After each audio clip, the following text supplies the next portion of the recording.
Bismillah ar-Rahman ar-Rahim. Welcome the participant in this discussion. Actually, in this session, our title is Operationalizing NDCs in Climate Vulnerable Countries. Actually, this is very pertinent issue for all the countries in the world, particularly vulnerable developing countries. And recently, we actually prepared our NDC 3. In this discussion, we have few distinguished panelists. I think Mr. Barish Hassan Chaudhary is not here, I think still, maybe he's coming. Mr. Pinaki Roy? He's not here. Okay, not here. And Dr. Kazi Mahmudur Rahman? He's here. Okay, thank you. Dr. Atunu Rabbani? Present. Okay, thank you. Ami. Okay, oh, sorry. No, sorry to mistake. Okay. Kazi Mahmudur Rahman, he is actually from Independent University. Right. Actually, I am already adjunct professor of Independent University taking climate change courses.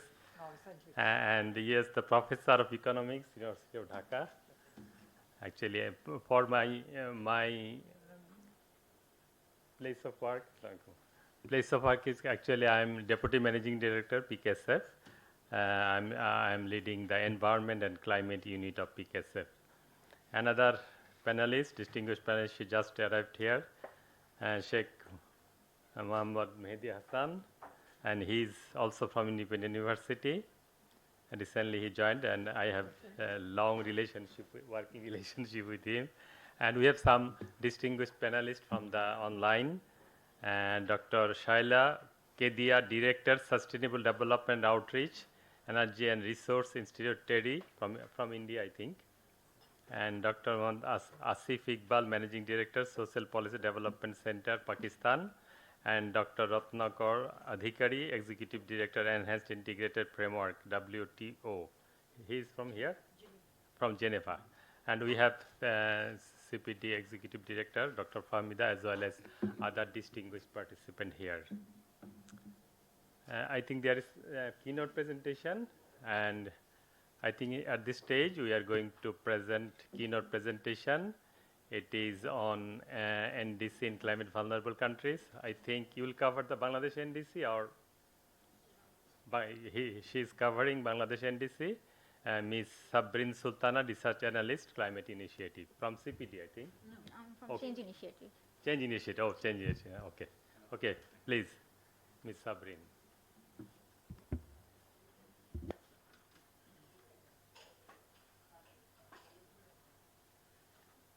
Share your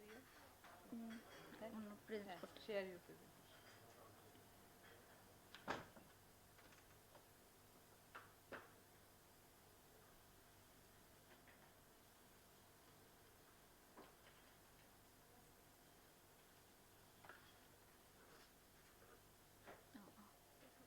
Mr. Zakir Hassan Chaudhary of CPD, no, from Change Initiative, he is supposed to chair this session. He is outside country, I think, and he requested me to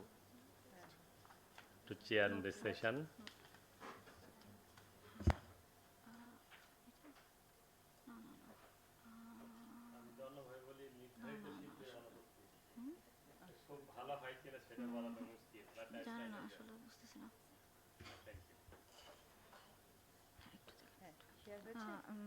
Sorry, technical difficulties. কিছু লাগবে support share করতে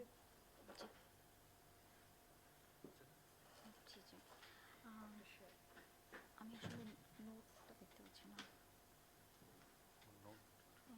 একটু যে অনলাইনে আছে তো এই জন্য একটু বলে দেন যে শেয়ার করছে একটু দেরি হচ্ছে একটু টেকনিক্যাল এটা কিসে খুলেছে? রবি ভাই জি। কিসে খুলেছে?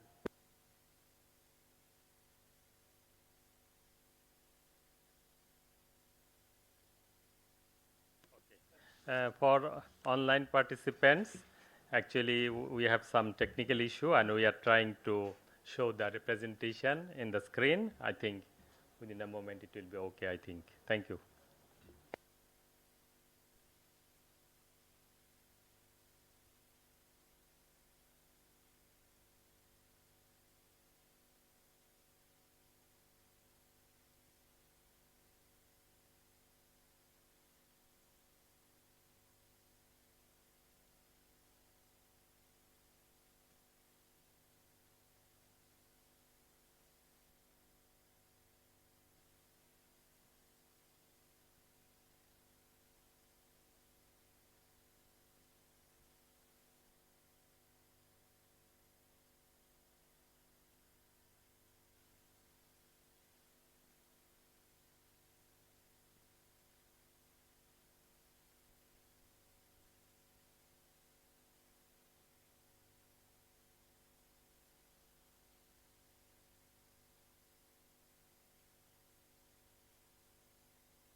dear panelists and participants.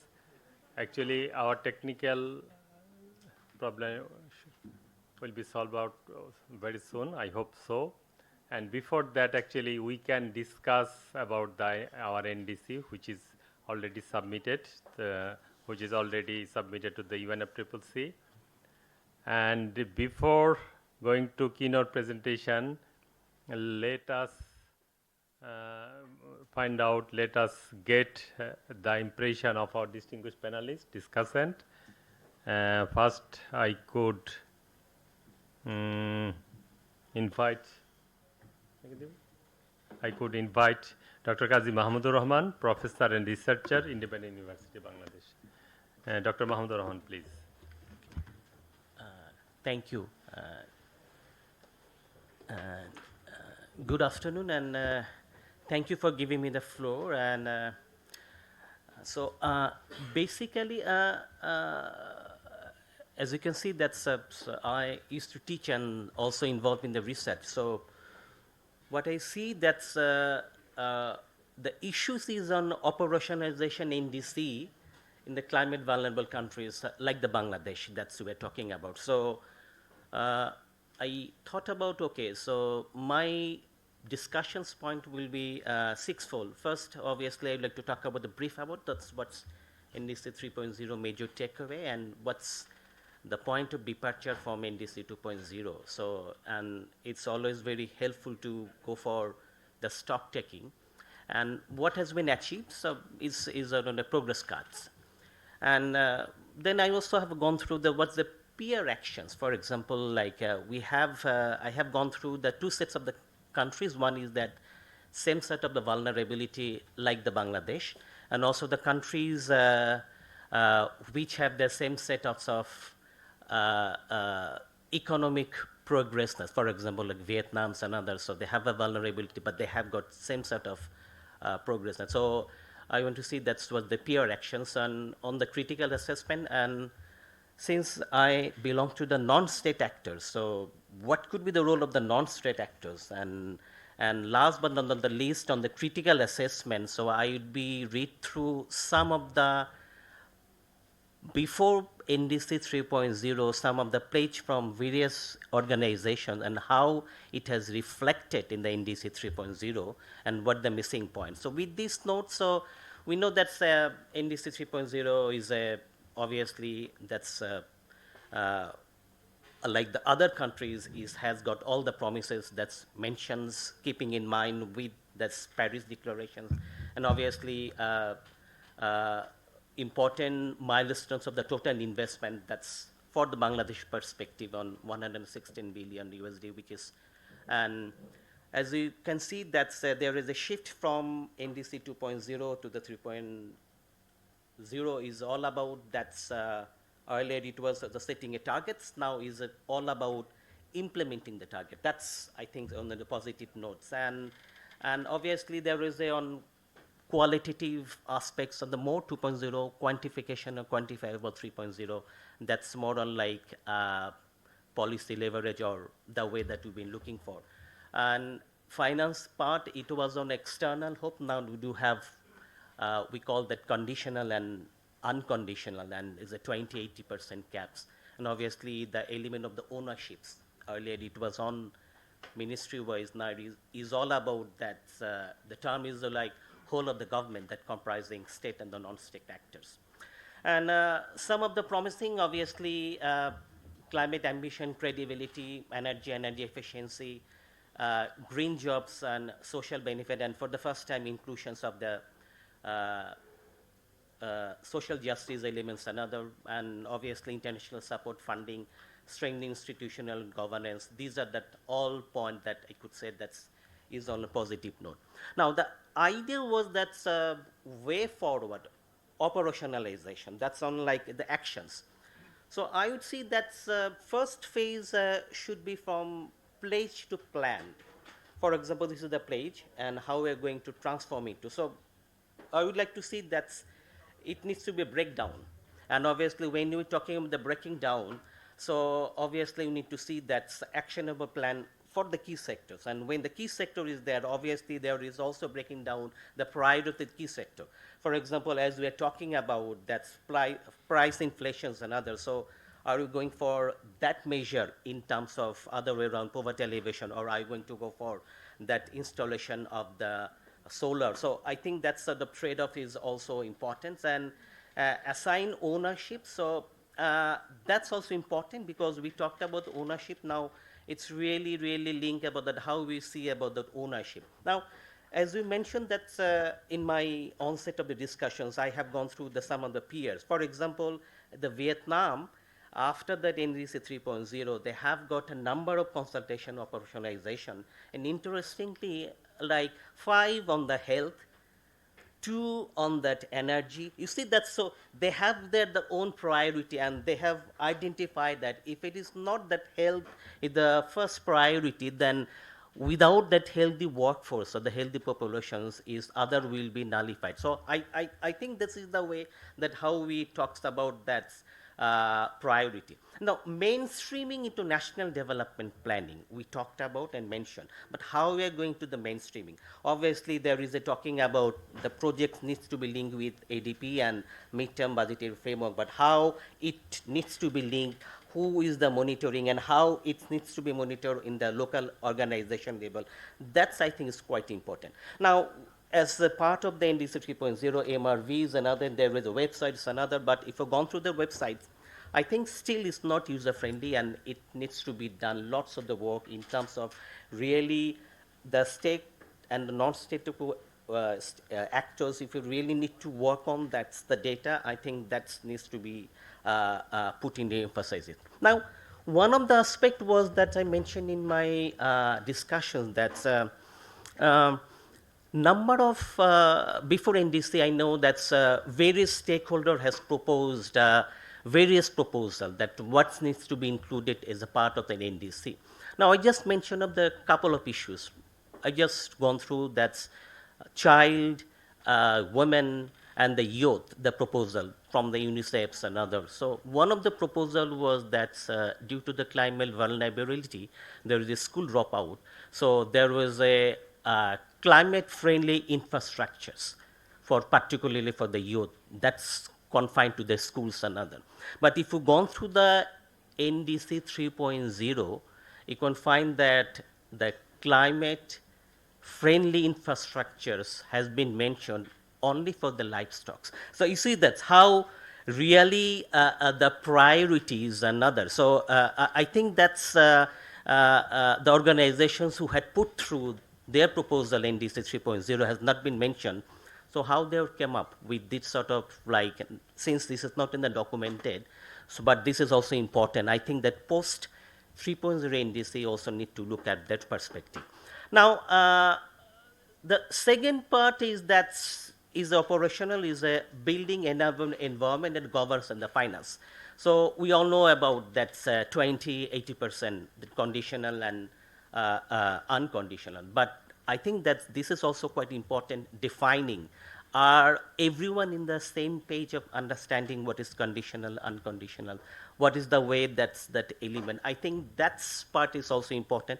And again, going back to the peers, that's what our had done. I often cited the example of the Vietnams and other, because this is one of the countries are quite, I think that's in terms of papering, because they have got on the finance issues, on the bankable projects, because when we're talking about the finance, the private sector is obviously key. So how to really attract the private sectors, and whatever the bankable projects, I think they have got identified quite well, or at least I could see is moving ahead than us. Now, in terms of, probably I will just take the 2 minutes, that's actions of the learning, so implementation on ground, so project executions, and also community involvement, it's quite interlinked.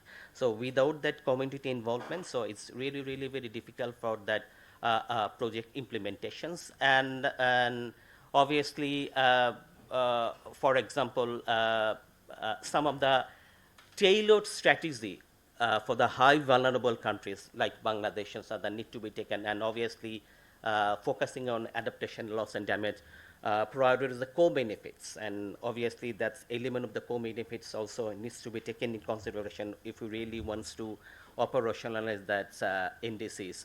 Now, the challenges I could see, that's if you see that categorized, that's what are the sevenfold challenges I could see. That obviously the huge financial gaps, and receiving that international support. So how are we going to do that? So again, I mentioned about that when we have a 20% from the domestic and 80% is a conditional. So how the conditional things will be need to meet, and when we are going to meet the conditional, I have also looked the countries who are in a transition on the democratic. So I haven't, it's not necessarily that's the country how they are really preparing their policy, not necessarily on environment, but other policy. I would see that's is a three-layer parameters in important. One is that's the strong leaderships. Second is that's bureaucratic. They have got the synergy with the leadership. And the third is the local governance. And fourth is that's the civil society and non-state actors. I think that the four parameters, the four pillars is online. Then it's obviously operationalized is a continuous process. Otherwise, like if one is missing, if a lack of the strong leadership, then other will also have that same sort of the fallout. And last, as I mentioned about that, since I'm the part of that non-state actors, so I think that's non-state actors' role needs to be redefined. It's not about that, as today we are doing, is a consultation meeting. I think that it needs to be really mainstreaming, and the non-state actor should come up their own priority and proposal, how they will be monitoring for this time frame. And one of the last things that came from the academic institution that it's mentioned about that educations. So each of the universities are bound to really revise their curriculum as a part of University Grant Commission thing. So I'm not sure about that how many universities are really in the course in terms of not necessarily that's on the course and environment, because NDC is a cross-cutting, and it needs to be really read by other department as well, and not that only Department of Environments and Natural Sciences. So with these notes, so I'd like to conclude my observation. So thank you very much. Thank you, Dr. Mahmoud Rahman. Actually, he highlighted some of the key issues. But before that, actually, let me discuss the basics of NDC. Actually, we know after initiation of UNFCCC in 1994, then it was decided that the greenhouse gas emission responsible is the developed countries, and then we introduced Kyoto Protocol. That was only applicable for the developed countries. Then the situation changes, other major emitters arises. Then it was decided that to keep temperature rise within 2 degrees, we need to participate, all the countries should participate in that. And NDC is nationally determined contribution. It is nationally determined and it is mitigation centric. Dr. Rahman already said that health, infrastructure, community people, poor people, social community mobilization. Actually, for implementing community issue or adaptation, we have national adaptation plan. But NDC actually mainly mitigation issues. And according to NDC Article 4.6, as LDC, actually it is our voluntary work, even we may not submit it. LDC and island states may submit their NDC. It is not mandatory for us. But one important issue on that, whatever we submit our target unconditional, that is for implementation of that we don't need any external support. That is legally bound for us. So somehow Bangladesh government submitted it and there is target and we are legally bound to implement it. So we need implementation plan. Government, as our discussant already said, the private sector, academia, non-state actor, they should be integrated to support the government. Otherwise, we submitted it, and so far I see the document, it needs around 12 billion USD per year, in total 116 USD for the 10 years. billion, billion USD. And in NAP, we said around, in this document, 12. That means per year, according to NDC, we need around 25 billion USD, billion USD. So it is a big challenge, and whatever we have unconditional, it is mandatory for us to implement this. By saying that, actually now I'm inviting Dr.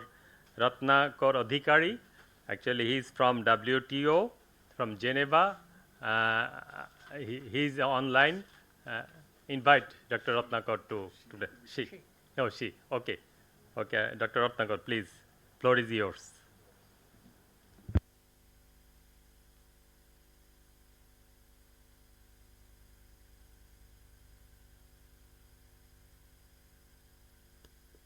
You have to unmute.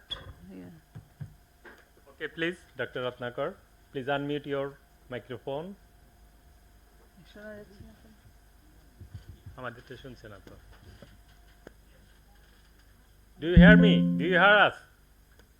Yes, yes, Oh, yeah. very well, But very well. I'm asking for. Yes, I can hear you. Yes. So, Yeah, same here. okay, and then here, can you hear me now? Yes, yes, we can hear you.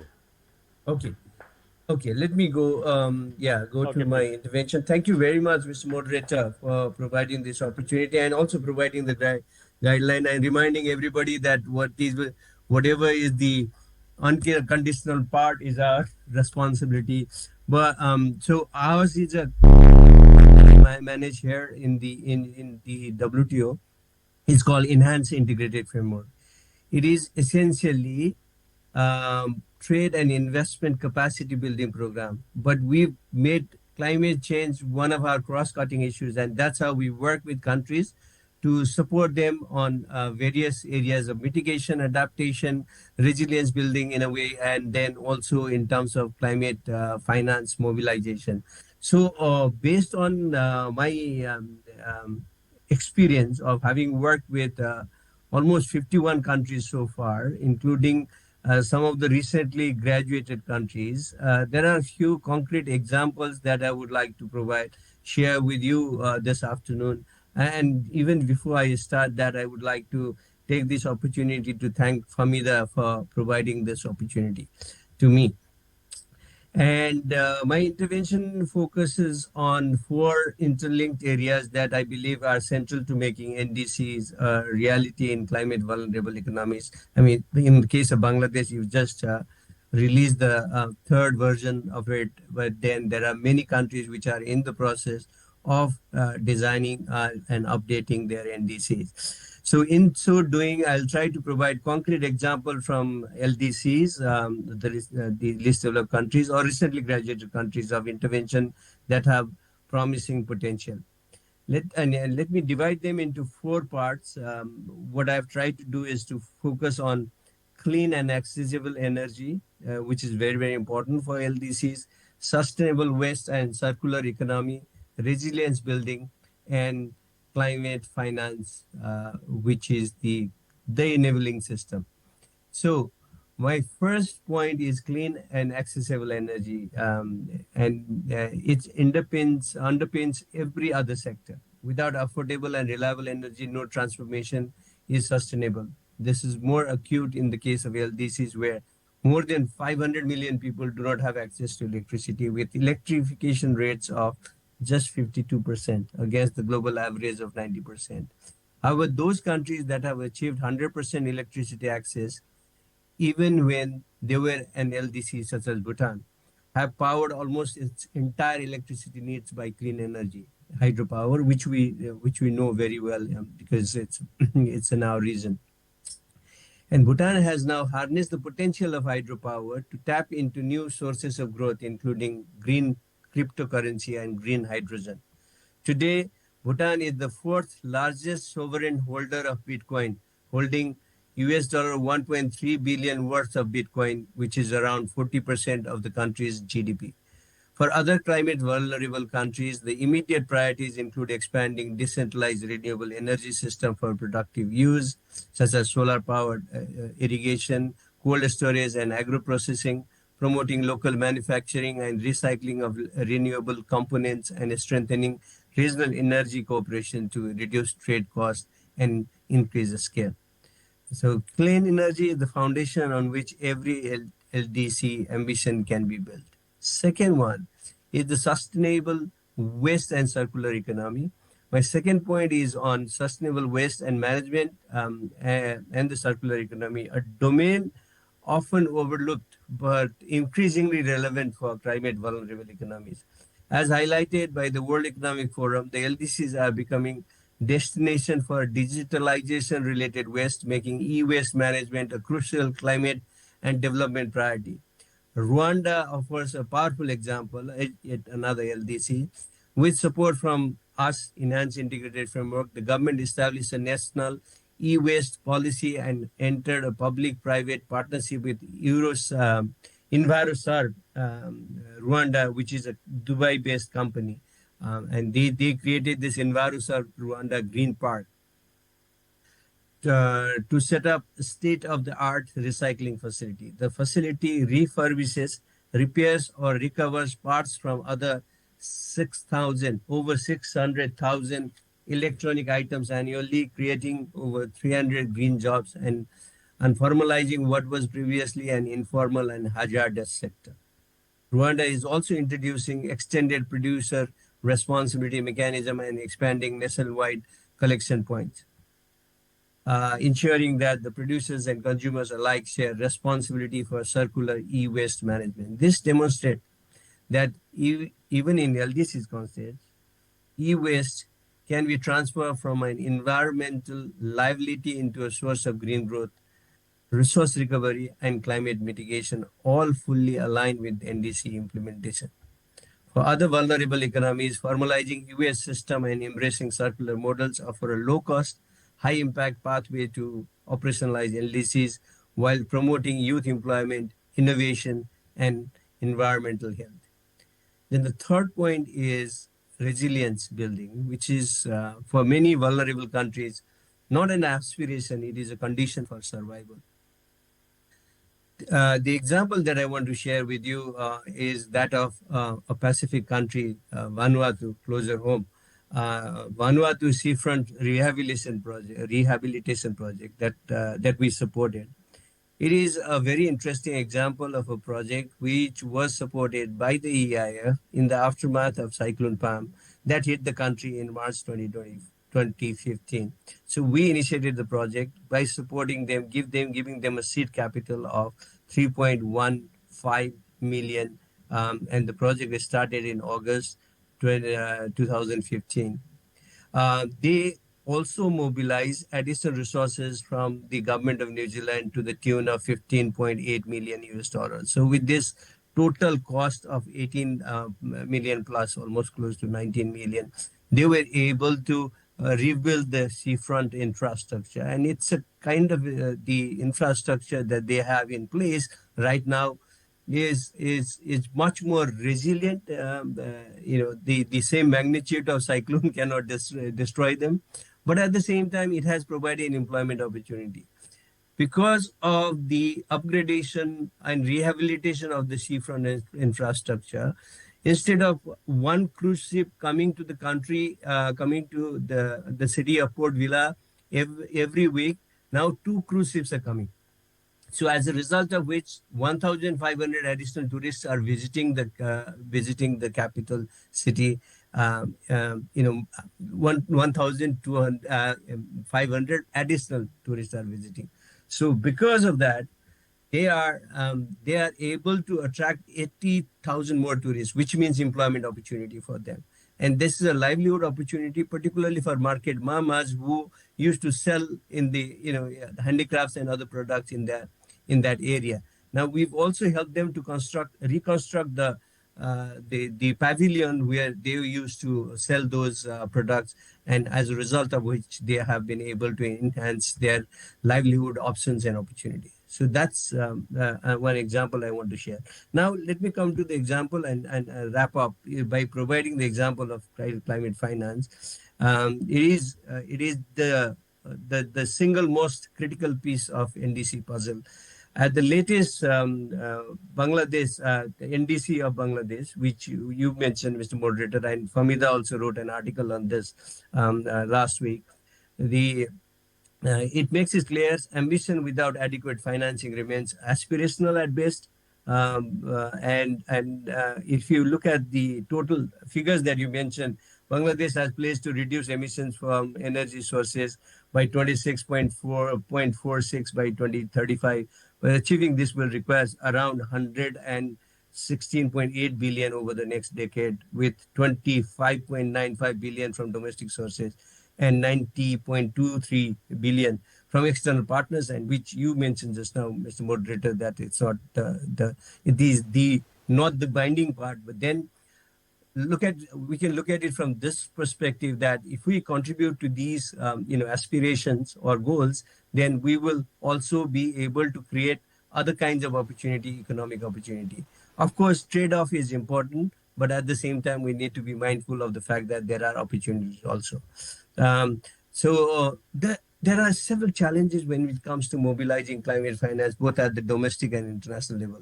While domestic resource mobilization, including enhanced revenue collection, remains a key, and then this is where Bangladesh can make an improvement on that front. Learning from other countries, such as my own country, Nepal, which has made significant progress in terms of increasing the tax to revenue ratio. But then there's one component that I want to focus on, which is to leverage aid for trade. What we do is to provide aid for trade resources to these LDCs, and that can be leveraged. I'll just give you one example. That is the example of the Gambia, where we provided a tiny little support of $450,000 to the country to prepare a bankable project, and they prepared a bankable project. The project's name is the Special Economic Zone with Agriculture Growth Poles, AgroPoles. So that's the kind of a special economic zone that they would like to create. The total cost is of the project, total investment is 104 million, and that 104 million would be mobilized from various sources, including from the African Development Bank, but most importantly from Green Climate Fund. They've submitted the proposal already 6 months ago. It's under the process. Under the process. Hopefully, Green Climate Fund, once they approve the project, they will be able to implement this. So there is a room for leveraging aid for trade resources to mobilize climate finance, and this is an area where we are working together with our partner, as we've just started the phase 3 of the EIF, and this phase 3 of the program will run concurrently with the Doha Program of Action, which will end in 2031. So we will continue to support LDCs and recently graduated countries to help them to mobilize climate finance in order to meet their NDC's target. So with these words, I would like to stop here and would be happy to engage in a discussion later. Thank you so much. Thank you, Dr. Odhikari, for your very in-depth comments. In fact, you mentioned the example of Rwanda, Bhutan, as well as you mentioned some important issues, circular economy, as well as adaptation, co-benefit. How could we get the benefit of mitigation actions to our other area? But at last, what you said, the means of implementation, finance. In fact, so far we see the international finance, actually the quality of the finance, particularly for our vulnerable country. As a vulnerable country, adaptation is our priority. We normally say bankable project. For addressing adaptation and loss and damage, it is really difficult to make bankable project. But for mitigation, to some extent, it is feasible, but still the quality financing for mitigation actions relevant to vulnerable country, it is also scarce. And GCF is struggling with the quality and the quality of the finance. It's so minimum in terms of 100 billion USD, through UNFCCC channel only 1 to 2% money is flowing. So scarcity is huge. So far, as you said, that 116 billion is needed for the next decade for NDC implementation. But compared to that, if we consider our conditional, it needs around 90 billion USD. But that is another challenging area. Thank you, Mr. Odhikari, Dr. Odhikari, for your comments and input. Now I am requesting Mr. Barish Chaudhary for his valuable comments, please.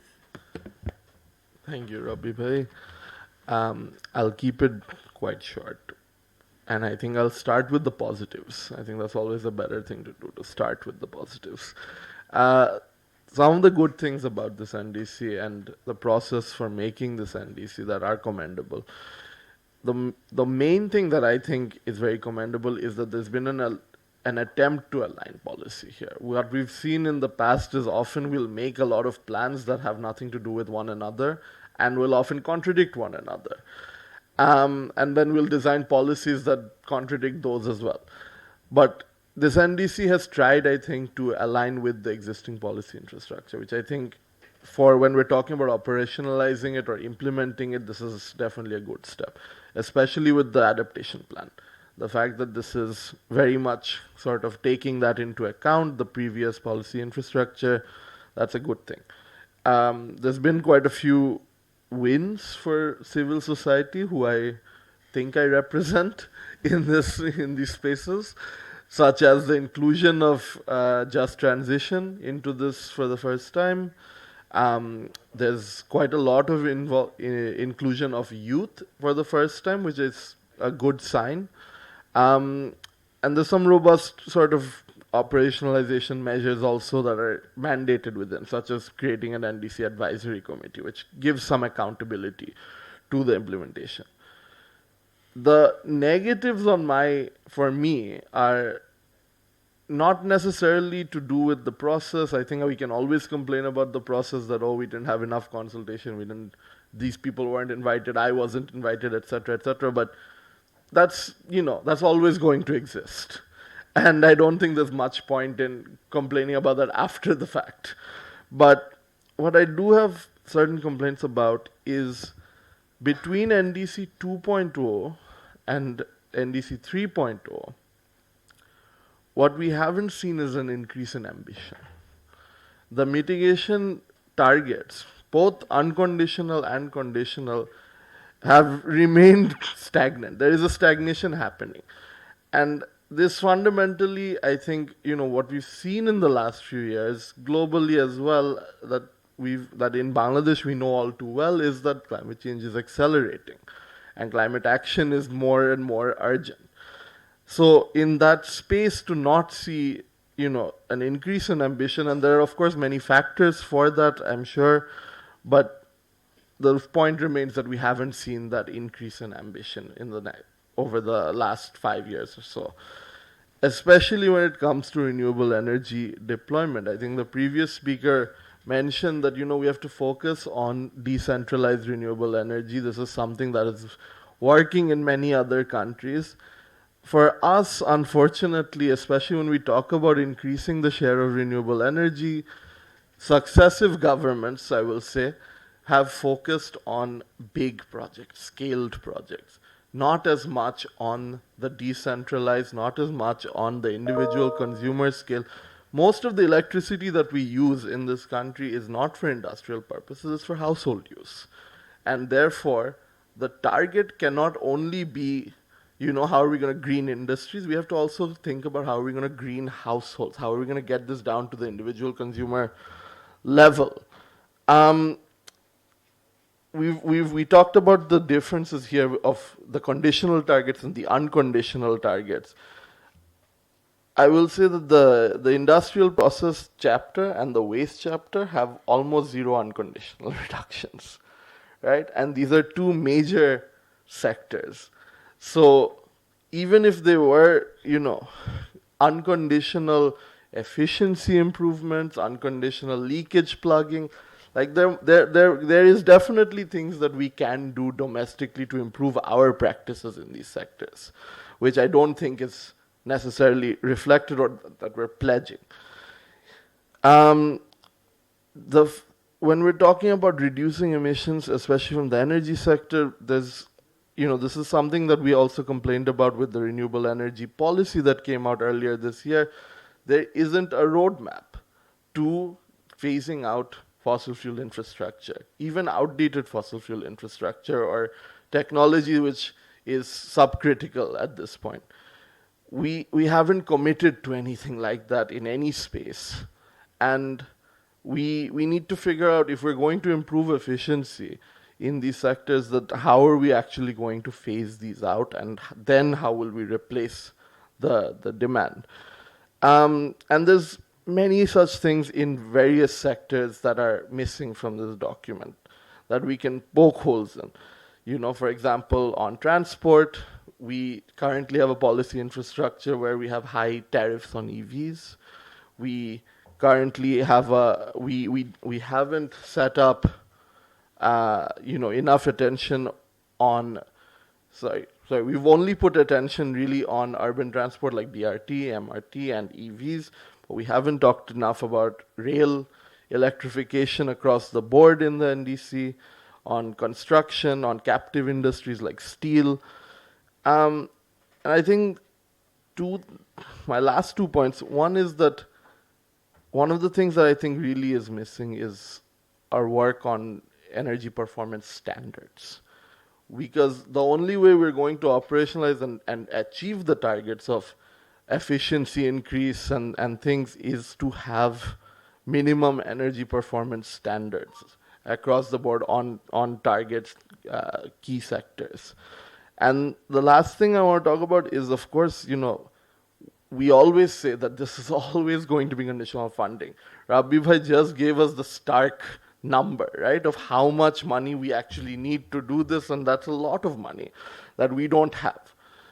But there is still a very, an over-reliance on international support, which is often leading to more and more debt. Bangladesh's debt to grant ratio is 2.7, which is 4 times higher than the LDC average. And already there is a climate debt per capita USD $80 almost, right? So are we falling into a climate debt trap by trying to do these obligations? And in that case, there's 2 things that I have to ask about.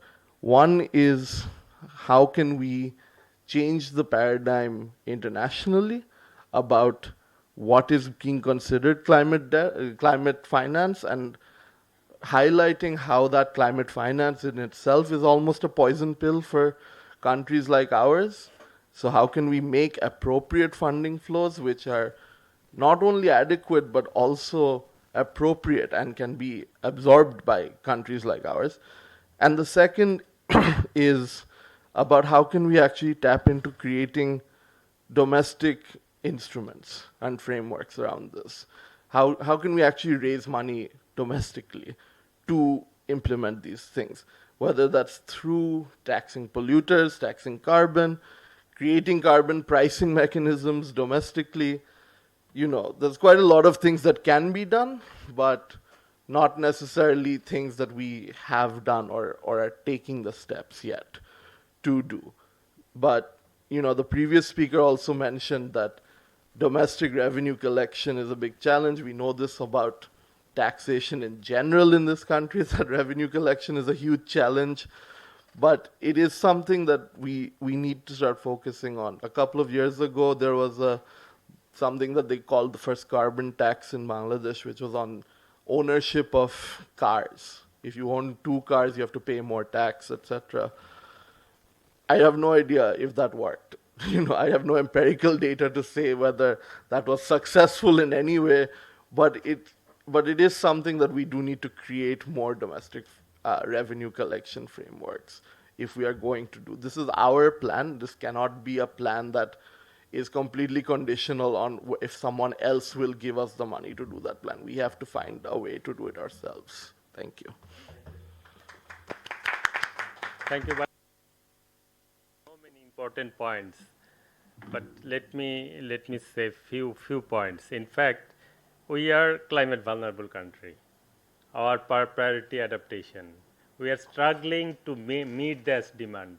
And if we say lots of issues in our unconditional, then it will be automatically pressure in our national budget. We don't have. That is one issue. But you identified some important issue. Actually, in the NDC 3, you will get our this information. Our per capita per year emission 1.48. LDC average is 2.20 and global average is 6 point something.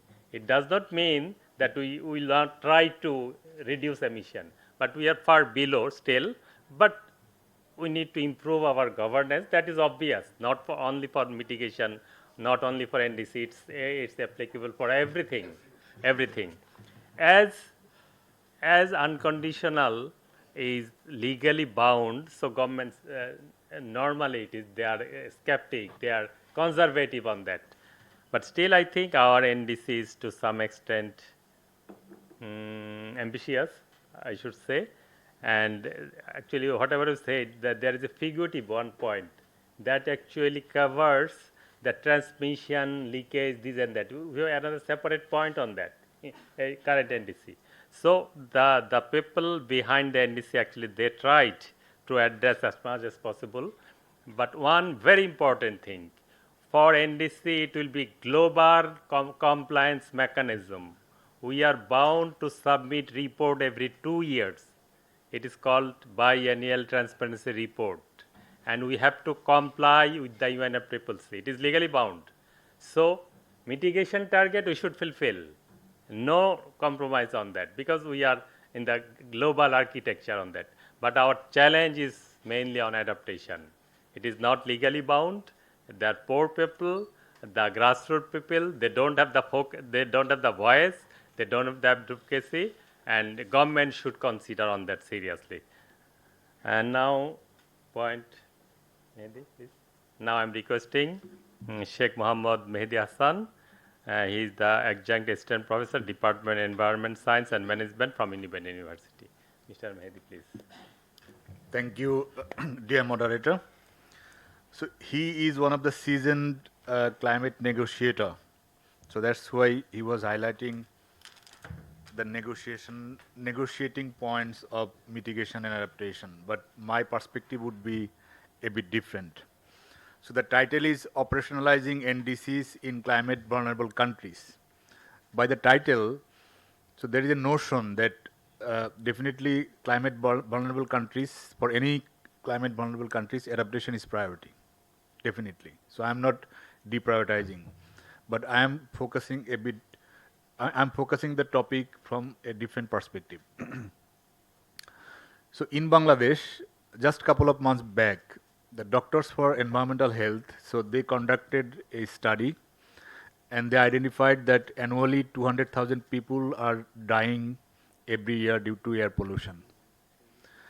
And in air pollution, the average life length is also decreasing for air pollution. This is, I'm quoting their study, and we all know that the sources of air pollution and major share of the air pollution is greenhouse gases. So that means we are climate vulnerable. So this air pollution, definitely major share is coming domestically, not like other upstream country air pollution is coming and we are getting affected. It's not like that. We are producing for economic development, we are doing many different activities. We are polluting our air and environment. We are producing greenhouse gases. And for that, every year the impact is like this on public health. Then shall we argue that we are a vulnerable country, we don't have capacity, adaptation is the priority?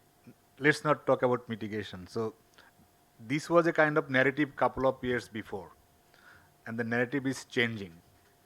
So I mean, when he's going to COP, there will be different narrative. I'm not arguing with that.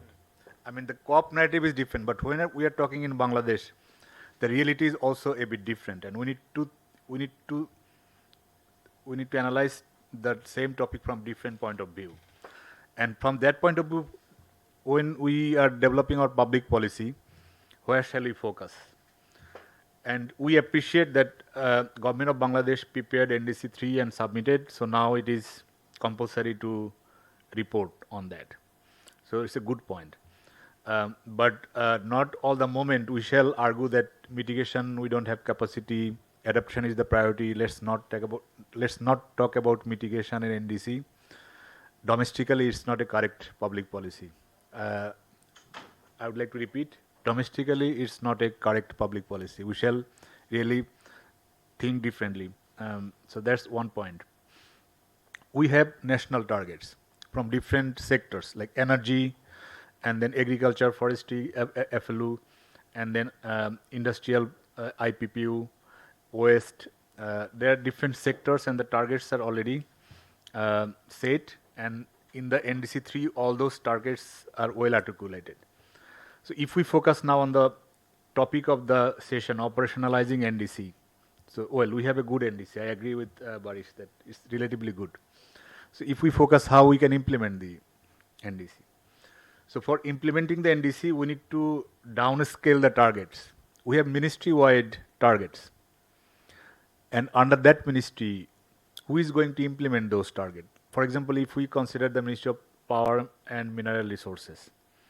So from where they will achieve these targets. So they have different departments under them.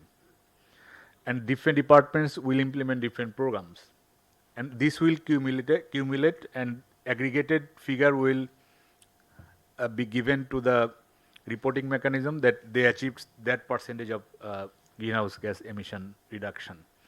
And this downscaling target setting is very important now. So this is one point. And then how to localize these national targets is connected with the downscaling. So the downscaling the target and then localizing the target and localizing the mitigation actions. How we can do that. So this is not systematically thought through yet. So this is not yet strategized how we can really prepare ourselves for localize our mitigation action or overall climate action, because we also have NAP, but it's a national document, how to localize this national action to the local action. There's a huge gap. Even whoever is implementing the actions, even it is ministry, department, local government, NGOs, private sector, everything is local. So if any industrialist is setting up a power plant somewhere in the country, it's also a local action. So that means everything has to be localized and it has to be complied or synchronized with the local master plan. So this is also a big gap. So in Bangladesh, everybody is doing whatever they would like to do. They don't consider about master plan. And who prepares the master plan, they are also not conversant with the latest data figures, debates, like the NDC 3. Like the people who are preparing the local master plans, how many people are taking this NDC 3 into their local plan preparation process? There's a big gap in Bangladesh. I belong to that community. That's why I'm making this point. So there is a big gap. And also the NDC 3 implementation, major part will be from public sector, but not less importantly private sector, because if we see our economy, if we see the whole production process, the private sector is also, they are the major contributor into the emission. So how we are going to make them accountable to implement climate action? It's about public policy issue, financial issues, incentive issues, but also technically, who is generating how much greenhouse gases and who is claiming annually that I reduce this percentage of greenhouse gas emission, and who is certifying that. So if I am producing a lot of greenhouse gases and after 1 year I am submitting to him, I reduce 20%, he shall not trust me. Like he shall only trust if a credible organization is certifying. Is whatever Mr. Mehdi is claiming is not or is correct or not correct. So that means this kind of mechanism in Bangladesh is totally absent.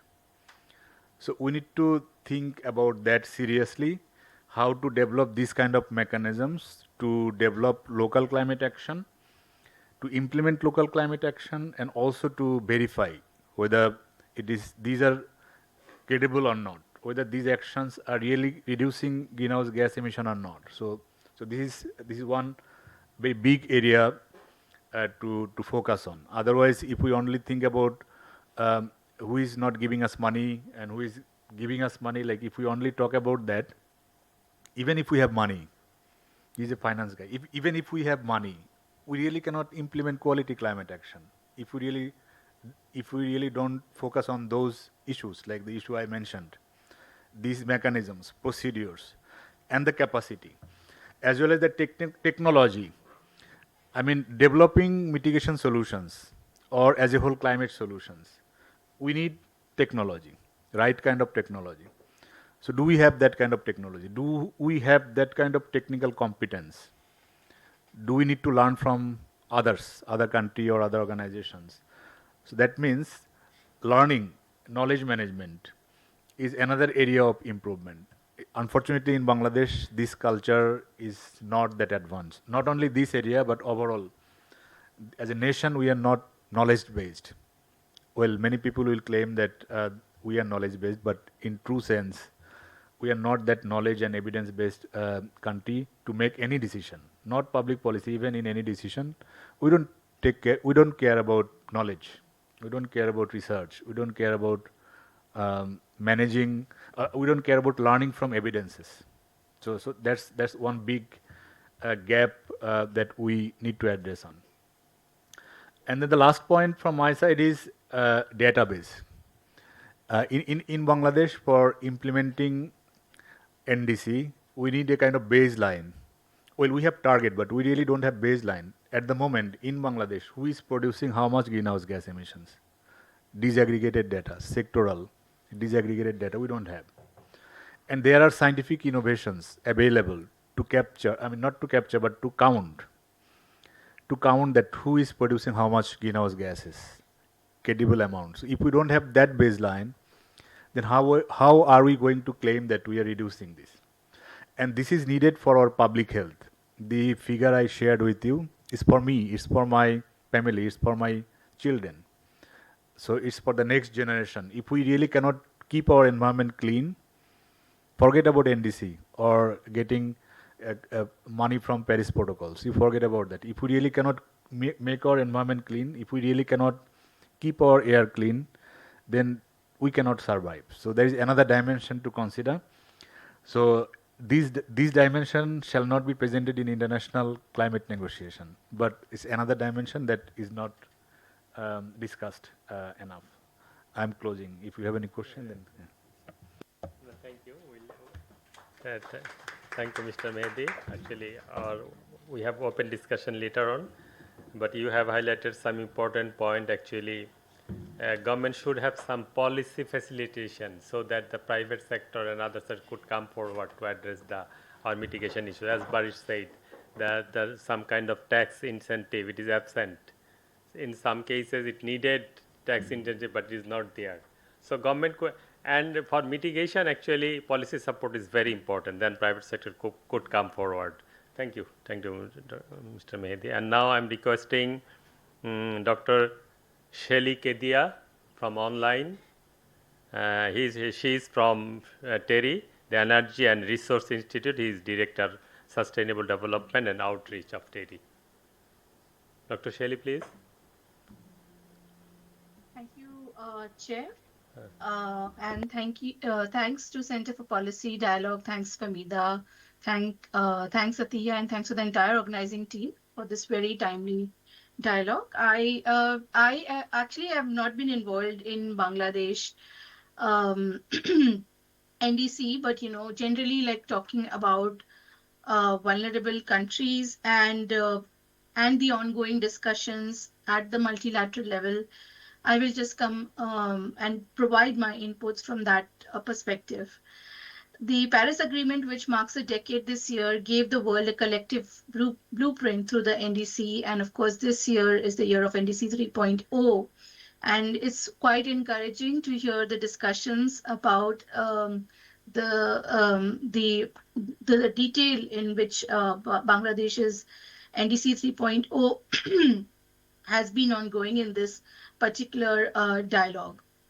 The challenge, of course, is how to kind of ensure that these commitments are into action, both at the domestic level, involving public finance and public authorities, local authorities, but also the private sector. So yes, and the coherence is not just like should be within NDC, but with other policies.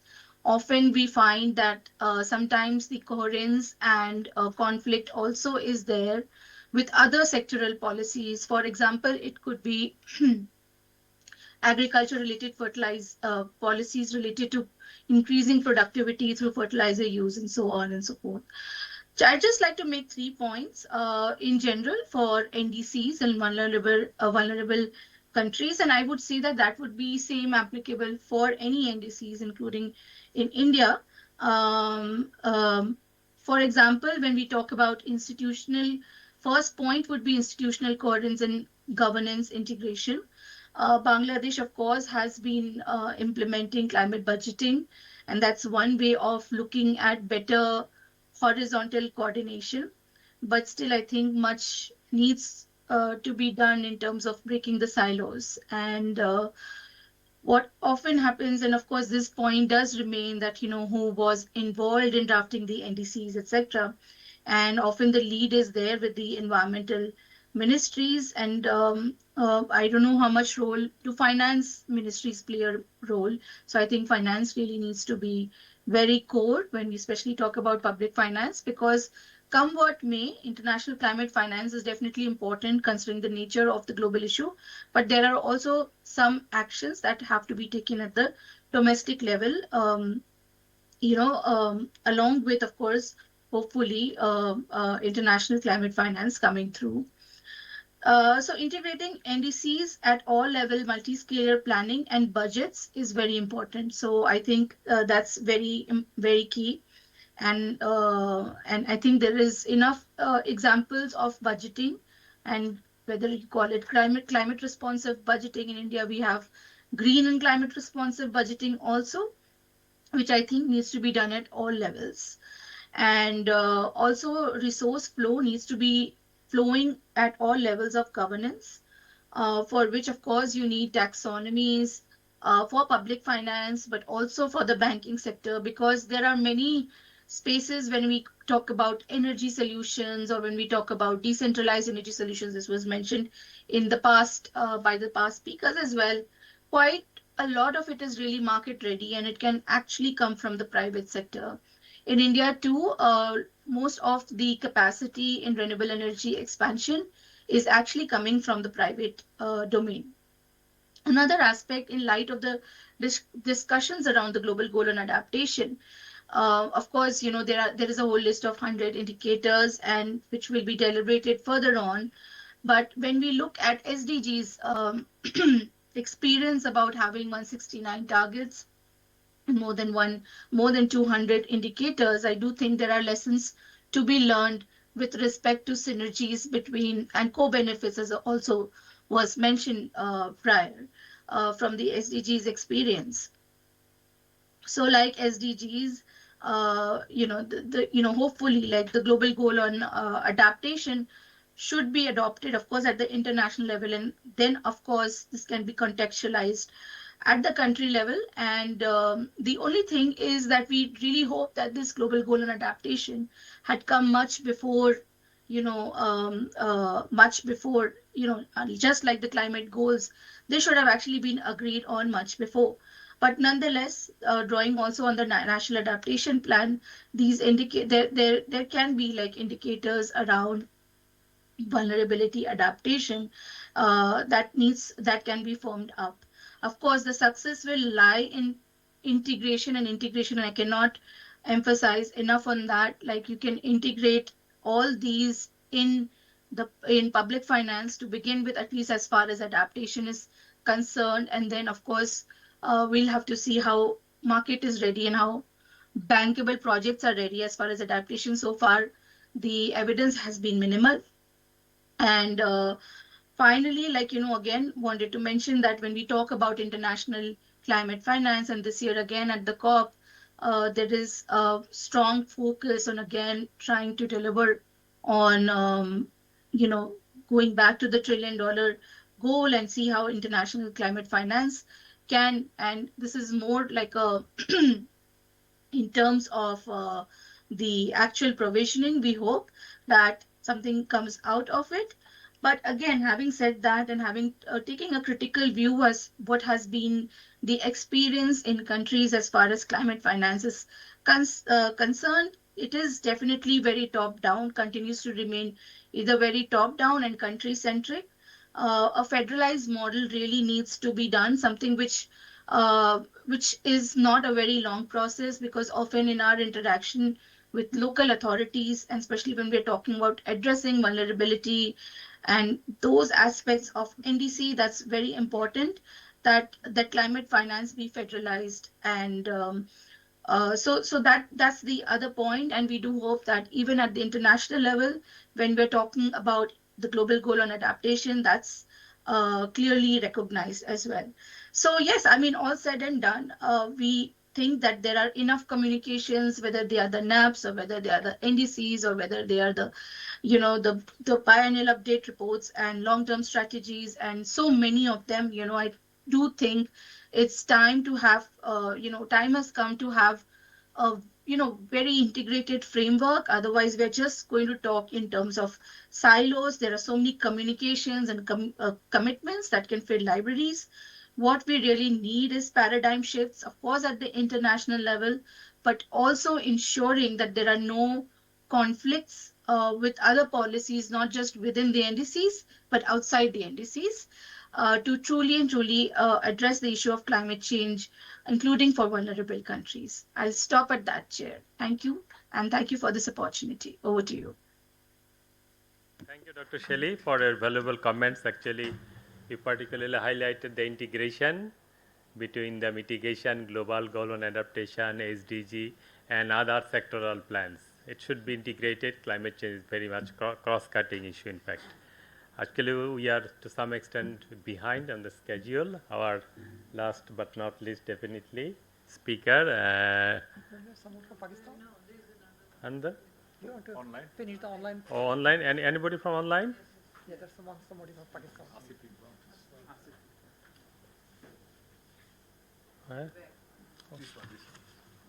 Okay. Dr. Asif Iqbal, are you here? Do you hear me? Yes. Okay. Yes. Dr. Asif Iqbal, please. He is Managing Director, Social Policy Development Center, Pakistan. Dr. Asif, please.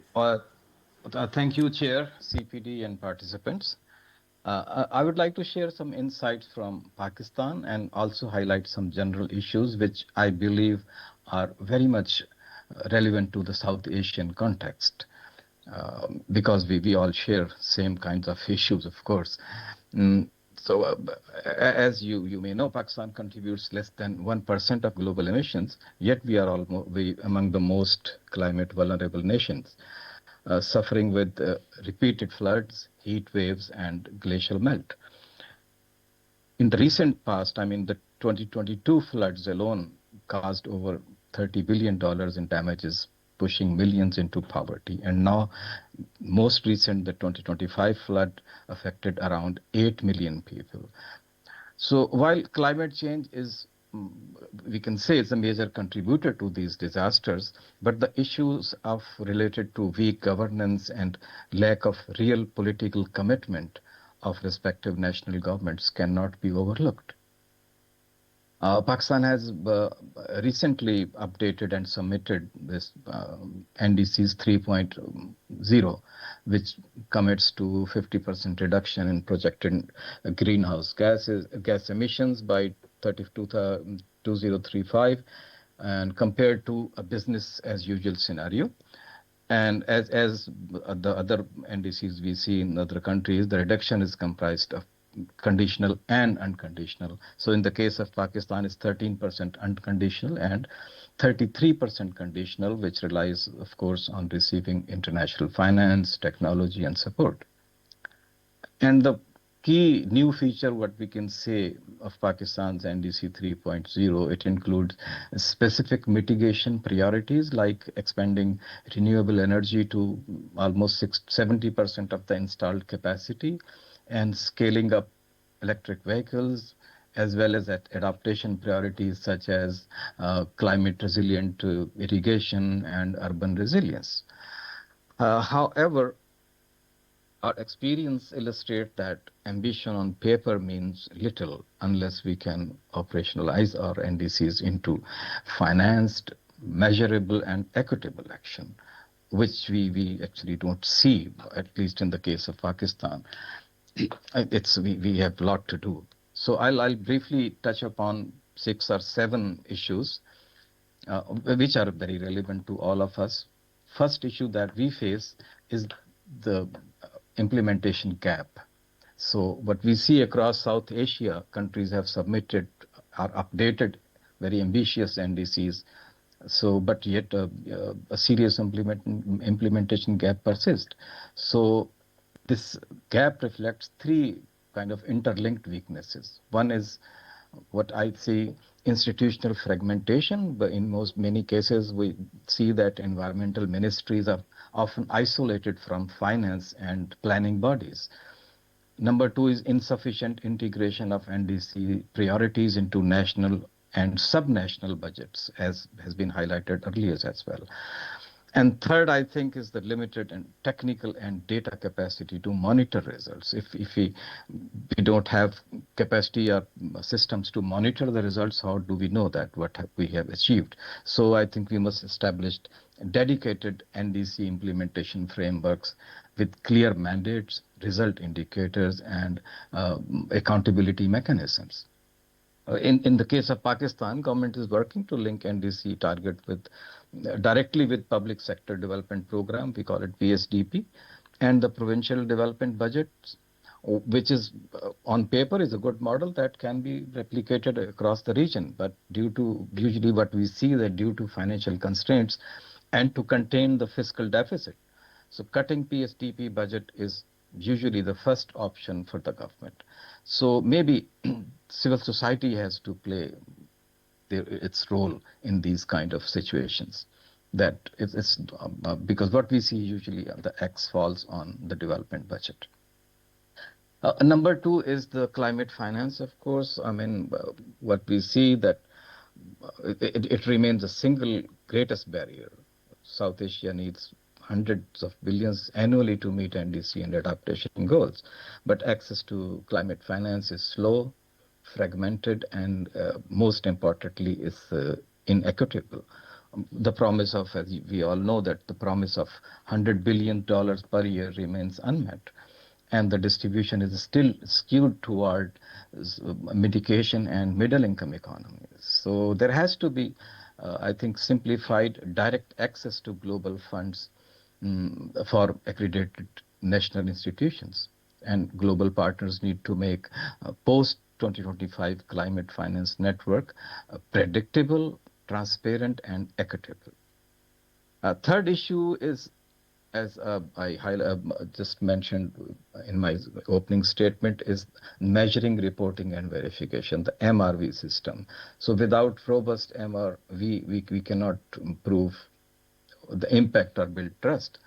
So Pakistan has done something like they are at the initial stages with the support of UNDP and German Foundation GIZ. They are establishing a national MRV system to track both mitigation and adaptation progress. But still, I mean, it yet to be seen what happens. Number 4 is, again, a very important issue, technological transfer and local innovation. So operationalization NDCs, we think, require access to affordable technologies for renewable energy, resilient agriculture, water management. But what we see in South Asia remains largely a technology taker, constrained by high cost and what we say intellectual property barriers. So promoting South-South cooperation, for example, Pakistan and Bangladesh co-developing low-cost solar and electric mobility components would be very helpful. And there is a need to reforming the UNFCCC technology mechanism to deliver genuine transfers, not just technical advice. That's very important. So the shift from dependence to co-innovation is vital for scaling implementation. Number 5 is the engaging public-private partnerships and engaging private sector in this. So because we all know that public budgets alone cannot meet, in no way they can meet NDC ambitions. So the private sector must be part of the solution. But what we see, the participation remains limited because of the risks perception and unclear incentives. So in the case of Pakistan, they are advancing green investment frameworks, including what they name it Pakistan Environment Trust's Carbon Pathway Initiative to mobilize corporate decarbonization. But still, it's yet to be seen how it proceeds. So there is a need for development of a bankable projects pipeline, which are tied to NDC's priorities, and also there is a need to guarantee and insurance mechanisms to de-risk climate investment, because risk is the major factor in the case of private investment. So I think regional cooperation on green taxonomies to ensure alignment and investor confidence is very important. Number 6, which is very, I think, close to my heart and important, is the social inclusion and just transition. So our NDCs must be socially inclusive.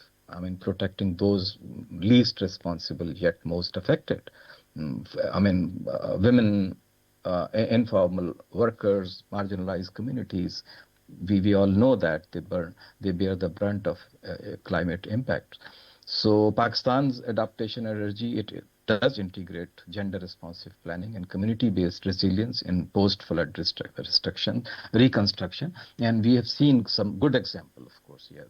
So there has been some improvement in this area.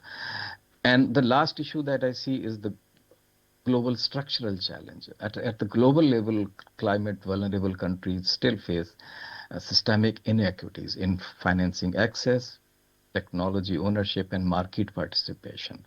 And Article 6 carbon markets remain complex and inaccessible for most developing nations. So reform are needed in the global architecture to ensure grant-based adaptation finance for poor countries, equitable participation, and global goal on adaptation so that resilience outcomes are measurable. And lastly, I would like to very briefly present 3 the recommendation that we can discuss. One is to establish a single and dedicated South Asia regional MRV and data cooperation platform. This would be to share tools, methodology, and data analytics using satellite and digital technologies. And number 2 is the need to launch regional technology and innovation hubs for climate solution.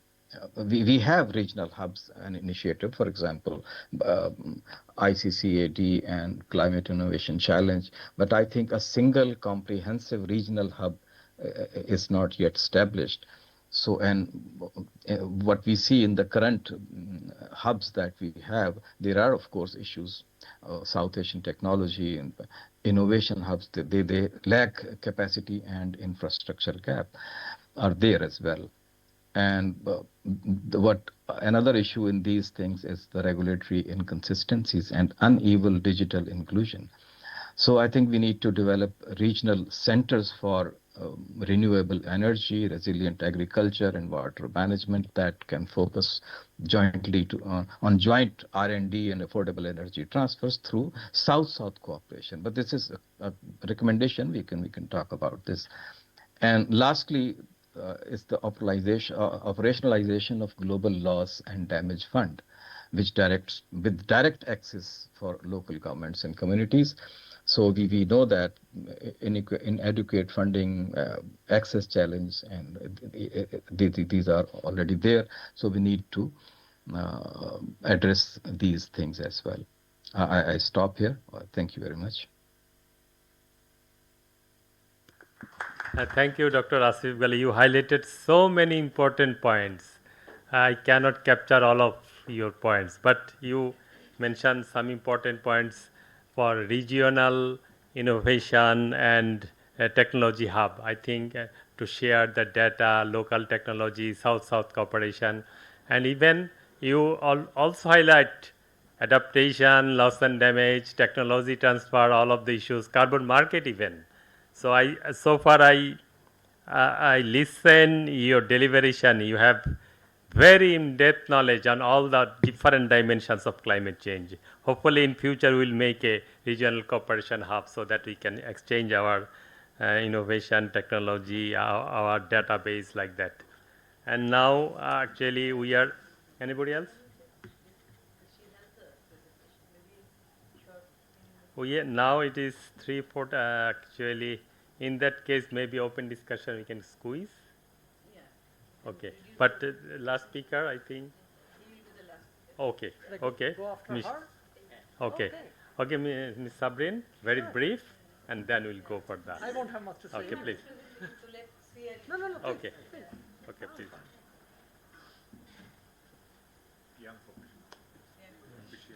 Okay, okay, fine.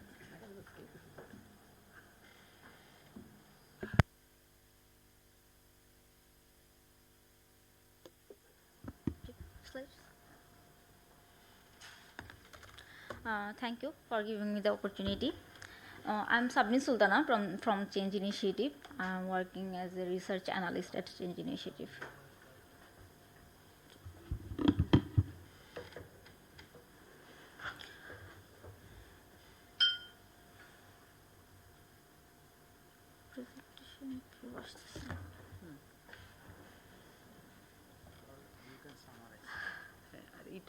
Presentation, reverse this. Again problem হচ্ছে Or you can just present. No need for it. You just talk. Okay. Okay, thank you. Picture is very environment friendly. Yeah. It's okay. You talk even if you don't see them. No worries. Okay, sorry for technical problems. You can Okay.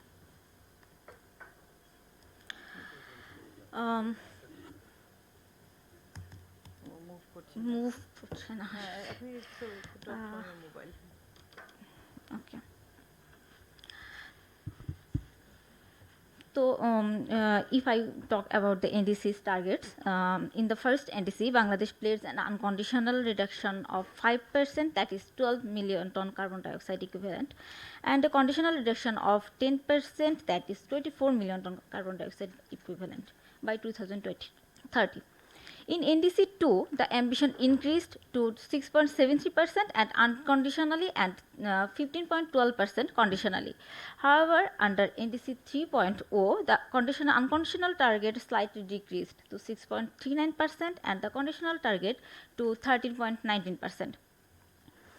This downward adjustment reflects a strategic shift. The government is cautious about talking on additional domestic burdens without adequate international finance and technology support. In the words, Bangladesh remains committed to global climate goals, but seeks a fair balance between national capacity and global responsibility. Now, to understand why the recalibration matters, let's look at the emission trend. If we see from 2009 to 2030, in just 15 years, the GHG emission has increased 1.7 million carbon dioxide. Progress, what is the progress? By 2030, Bangladesh is predicted to achieve almost 9% emission reduction, surpassing the unconditional target to 6.73%. However, the conditional targets remain unmet. Why? Mainly due to the gap of insufficient international finance and the absence of the fully functional MRV system. Under the business as usual scenario, the energy sector is alone projected to emit around 264 million tons of carbon dioxide by 2035. In NDC 3, the government has set an unconditional reduction target of 22 million tons and additionally conditional target 46.94 million ton. This means in both targets are achieved, the Energy sector could reduce emission by nearly 70 million tons compared to business as usual. In the IPPU sector, there was no reduction target in NDC 2, but for the first time, NDC 3 introduces an conditional target for 0.64 million tons. In the Apollo sector, the government has proposed an unconditional reduction of 3.4 million tons and a conditional targets of 8.87 million tons. And for the waste sector, 2025 marks the first time a specific target has been introduced, a conditional reduction of 1.78 million tons of carbon dioxide equivalent through improved waste management and methane capture. To fully implement NDC 3, Bangladesh will need approximately 25.95 billion USD to meet the unconditional target and additionally 90.23 billion USD to implement the conditional target by 2035. So, finance remains the biggest bottlenecks in implementing Bangladesh NDC's commitments. Foreign financing remains limited and unpredictable. Loan-based finance dominates the sector. Low commitment to disbursement ratio and significant delays. Under NDC 2, Bangladesh required around US 270 billion in foreign climate finance, yet only 1.25% of the amount has actually been secured. Moreover, over 60% of the received funds came from the loans, not a grant. Even when financing opportunities exist, insufficient and limited negotiation capacity often prevent Bangladesh from fully accessing them. For instance, the IMF Resilience and Sustainable Facility proposed 1.3 billion US dollar for Bangladesh, but there has been no recent update on its progress. Out of that, nearly 0.6 billion could have directly supported renewable energy investment. Similarly, 750 million euro program of European Investment Bank is largely dedicated to public finance. In fact, within the domestic finance, the much discussed 1 crore taka sustainable finance allocation has dedicated less than 5% to renewable energy.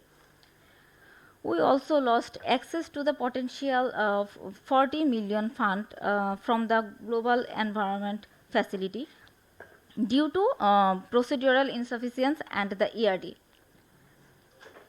Now look at our, if we prepared a risk matrix. In this matrix, the main risks for Bangladesh are the finance gap, over reliance on conditional finance flow, the absence of the robust MRB system, and dependence on external conditions along with the climate justice related issues. All three pose critical threats to timely and effective climate action and require urgent attention to ensure transparency, accountability, and equitable implementation. Weak data availability and methodological clarity, implementation and enforcement gap, and over-reliance on future technologies or over-leapfrogging assumptions are considered high-risk resilience. In addition, underdevelopment of equity and just transition measures continues a moderate risk. These issues also needs to be addressed to prevent rising social resistance. Encouraging foreign investment through tax incentives and reduced tariffs can attract renewable technology producers. At the same time, empowering local manufacturing through subsidies and procurement contracts can lower costs and reduce impact dependencies. Bangladesh Solar Home System is a prime example of how localized innovation can achieve global recognition. Scaling such models will boost energy security, economic growth, and resilience. However, climate action cannot be sustainable without social inclusion. So, women, informal workers, and marginalized groups are often excluded from climate finance and decision making. To make our NDC truly just and sustainable, we must ensure gender representative budgeting and direct access to finance for women-led initiatives. Supporting women's participation in agriculture, energy, and community projects not only promotes equity, it strengthens climate resilience. Ultimately, inclusion climate action align with both national development priorities and the sustainable development goal. To conclude, Bangladesh NDC 3 represents both ambitions and opportunity. Achieving these goals will require not just finance and technology, but also transparency, capacity, and inclusion. Only by linking ambition with equity and local ownership can we truly unlock climate actions. Thank you for giving me the opportunity. Thank you, Mr. Brain, for your presentation.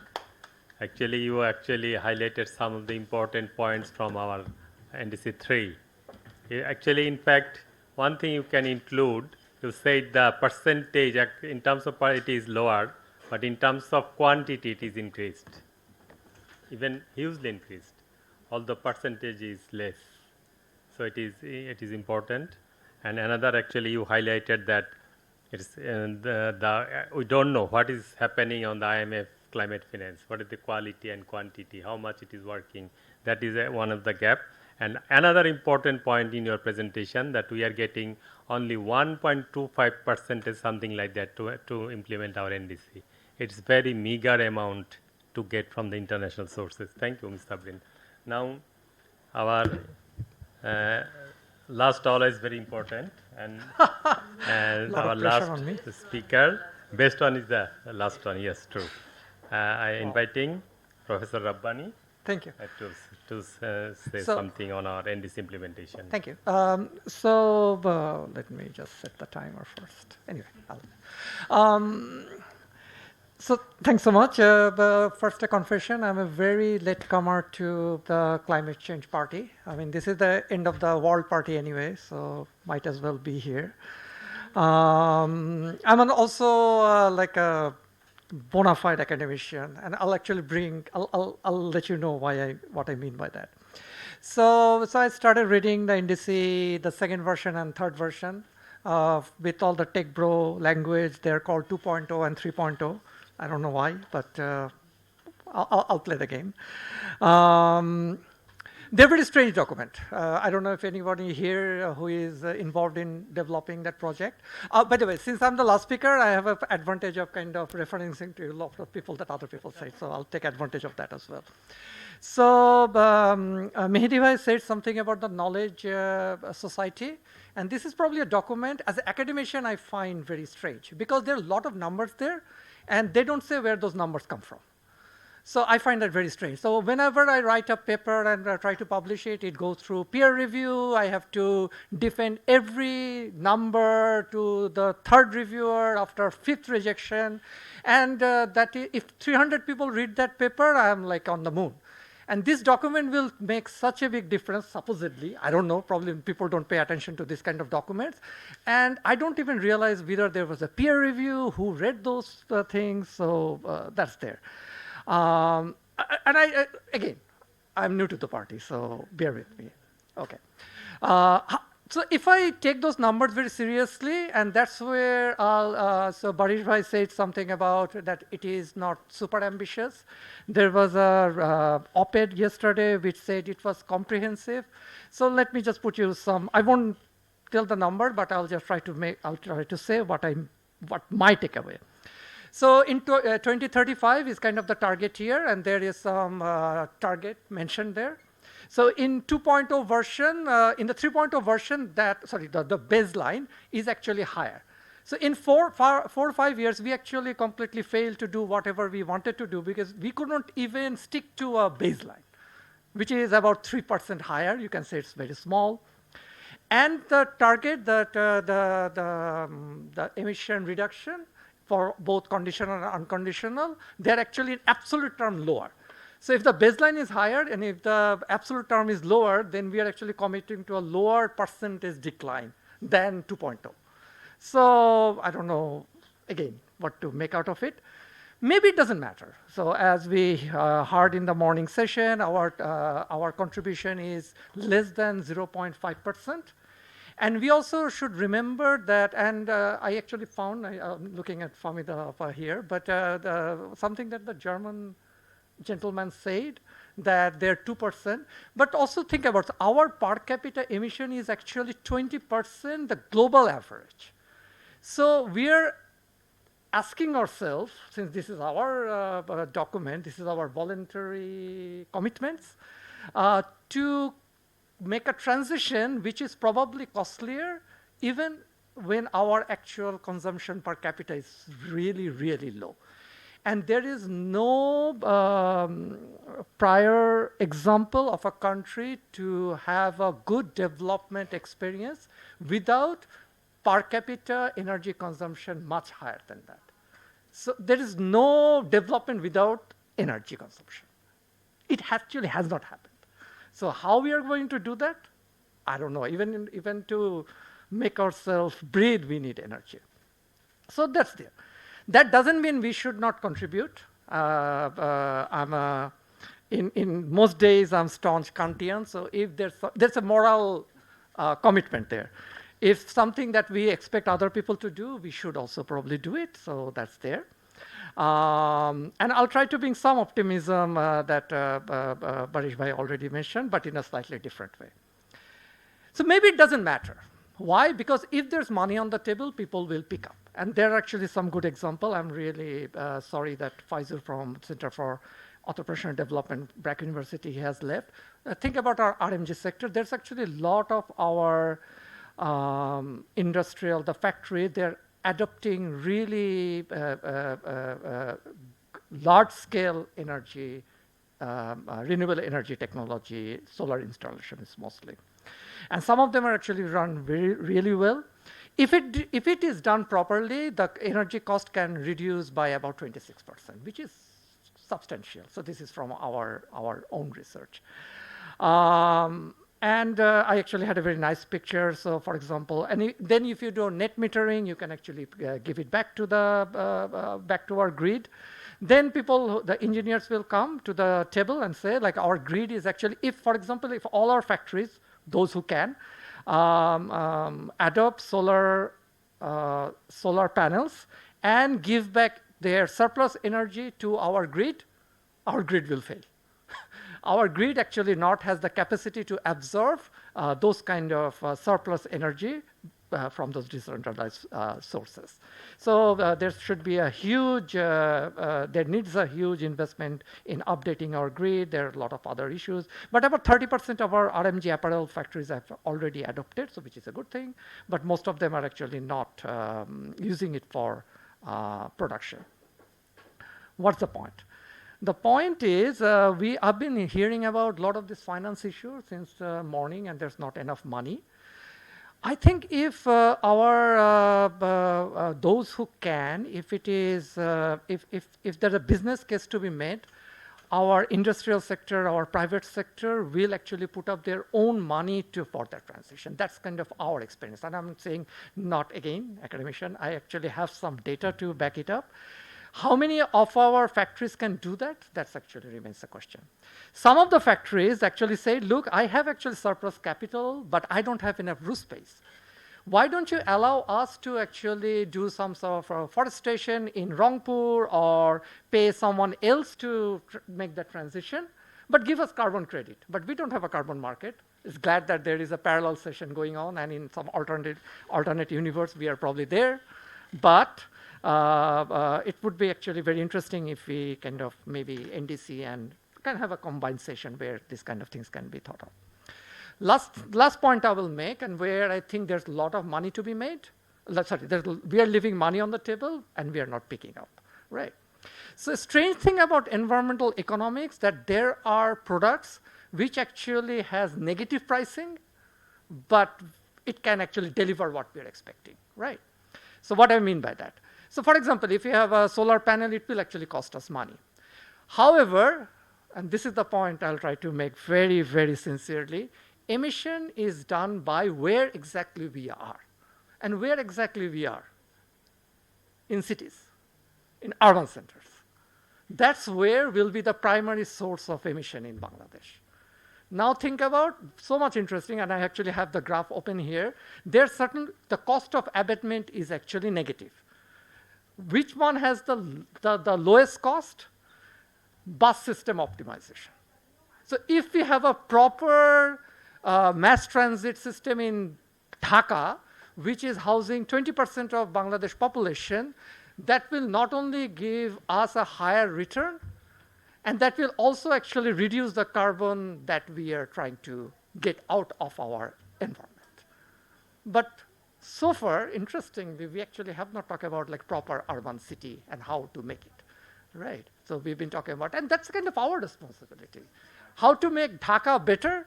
It's actually, no one in the world will come here and actually fix it.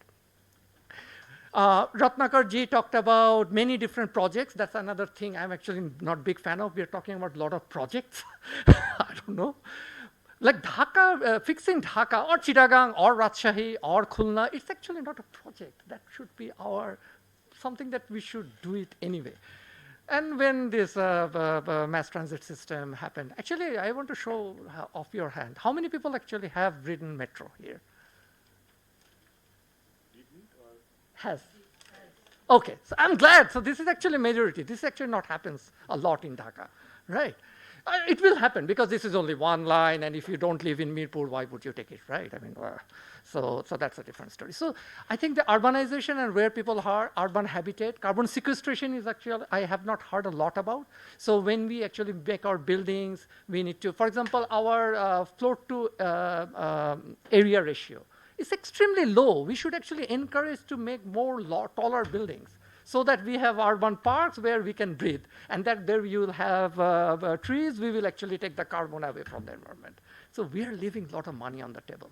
However, I would say getting, this will be my last point, getting RMG sector to have a lot of rooftop solar panel, it's a low coordination problem because market is kind of taking care of it, but fixing urban places where people are, actually you don't even have to adhere to urban as urban, where we are. This is actually a high coordination problem. That's why we are leaving money on the table.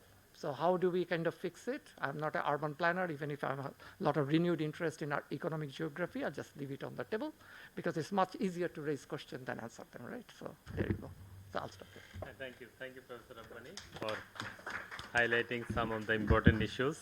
In fact, we tried to cover some of the important, for example, rooftop solar. It's one of the ambitious target in our NDC 3. MRT, BRT is one of the important area which is covered in NDC 3 as well. So it is there. And some conditional target, unconditional target, how much money we need, how much technology we need, it is there, in fact. But still there is room for improvement. And regarding actually your reference, so far I see the NDC 3, they particularly depend on the data of World Bank, ADB, and government agencies. So for example, forestry sector, they got this from Department of Forest, energy from Power Ministry, Energy Ministry, from the Power Development Board, like that.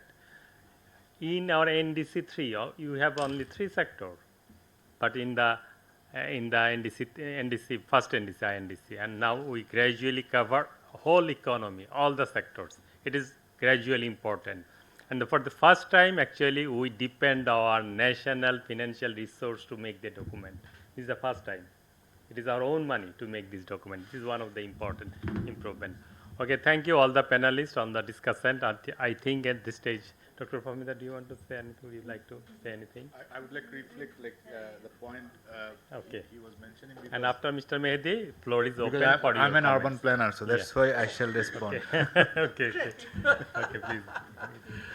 Actually, whether it is written in the NDC or not, we shall plan our cities sure. Because we are living here and it has to be planned and managed sustainably. So there we shall not wait for NDC. Yeah, so this is the basic thing, and all the countries developed in the world, so they did the same thing. So we shall not run from other to the other direction. That is one issue. Another issue is like the floor area ratio is a debated point.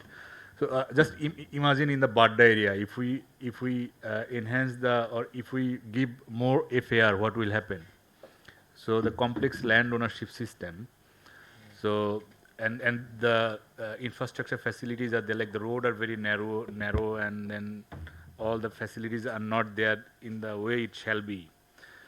So only if we construct high-rise building in Badda, it is not going to enhance the livability. So that means there is also a science behind it, a calculation behind it, where we can give how much FAR. So it's also a calculation there. It's not that, and we cannot really give FAR all about the city equal. So there is a grammar for calculating the FAR, and from that point of view, it is proposed in the detailed area plan, but challenged by real estate developers. Why? Because the more floor they can construct, they can sell it and they can earn more. So it's a business interest. And with that, we are fighting with them, and we are working very closely with Rajuk and Ministry of Housing and Public Works. The current advisor, Environment, is really supporting us a lot. Otherwise, this DAP, was supposed to be cancelled with the demand of these businessmen.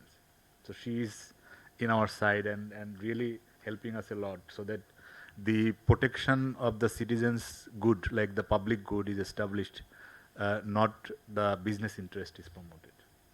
I think it demands a separate discussion. I just came back from Bangladesh Institute of Planners. We are doing several events on this, and maybe together with CPD or Dhaka University or PKSF, we shall have better or bigger platform to discuss about it. Over. Now the floor is open for your question, comment, suggestion, like that.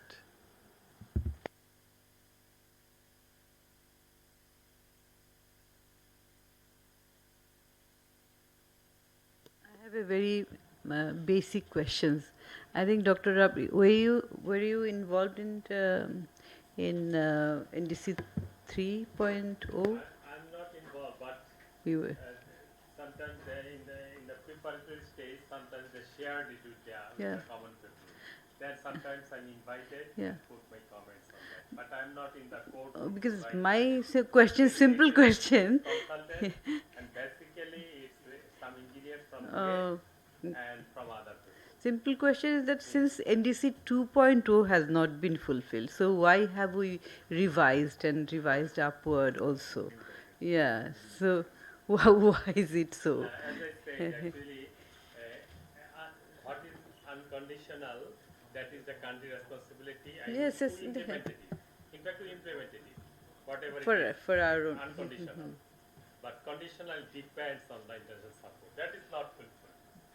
But it is the requirement of the UNFCCC to make updated NDC every 5 years. Yes, yes. So it is another mandatory thing. So every country in the world should submit every 5 years.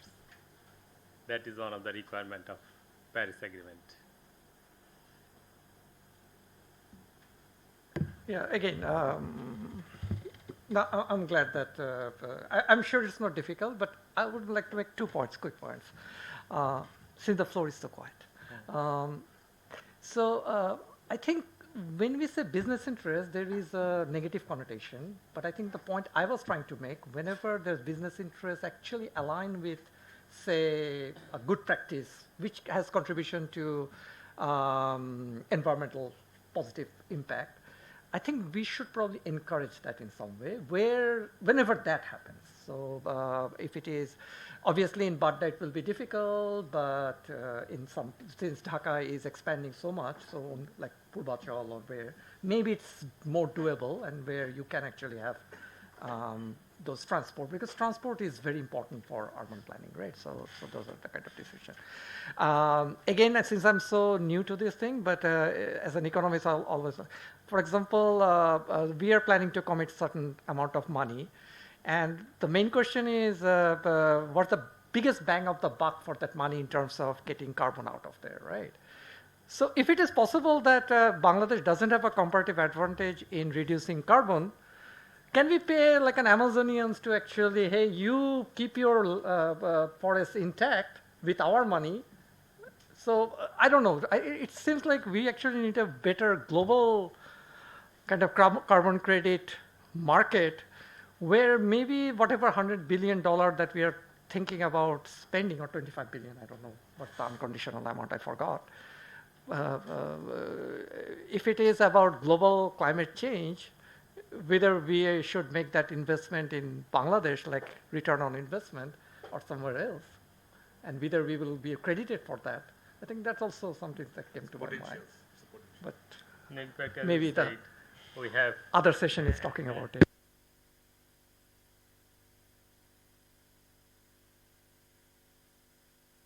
11 project on carbon trading. In fact, PKS we are trying to make a carbon project, but as our market is small, we are not polluter.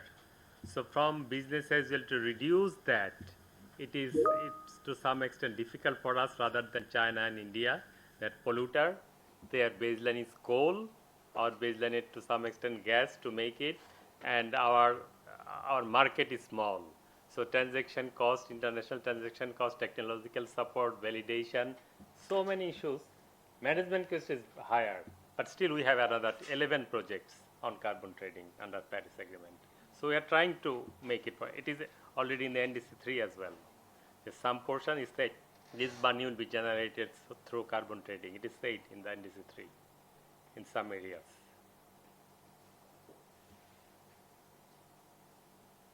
Anybody else, please? I actually have a question for you. Okay. Hello, everyone. What I was thinking is that we talked about road transportation and industrializations. So one thing that sometimes bothers me is that the politicization of this process. For example, in cases of road transportation, different politics is involved, and as a result, we cannot achieve the results we want. For example, there is a lot of unlicensed transportations that is vehicles that is going on, and there are those committees that sometimes it's backed up by different politicians, or if we see the large polluters in Bangladesh, the large industrialists, they're also sometimes the politicians themselves or backed by the politicians as well. So in cases of taxations and other steps to mitigate those, it's often all in vain. So how can we take steps so that we can overcome these barriers? Thank you. Okay, the lawyer in the room. I think you've asked the most difficult question. This goes far beyond NDCs and things. The thing about several of the speakers have mentioned, when we were talking about revenue collection, for example, that's not just to do with this sector. It's to do across the board. And I think transportation, to use the most popular word that our media loves, the syndicate behind the transportation is so entrenched. I mean, this is, 7 years ago we saw children blocking off the street in order to try and get reform. And we didn't see anything. Just about a year ago, the interim government said that they would try to do some reform with the buses. The buses were painted pink and nothing much else changed from that. The problems here are, I think there's a just transition that needs to happen for the transportation sector. The metro is a really good example. And I don't live in Mirpur or Uttara, and I have really never had any productive use of getting on the metro. Ghurte chaisi bole ami chorchi.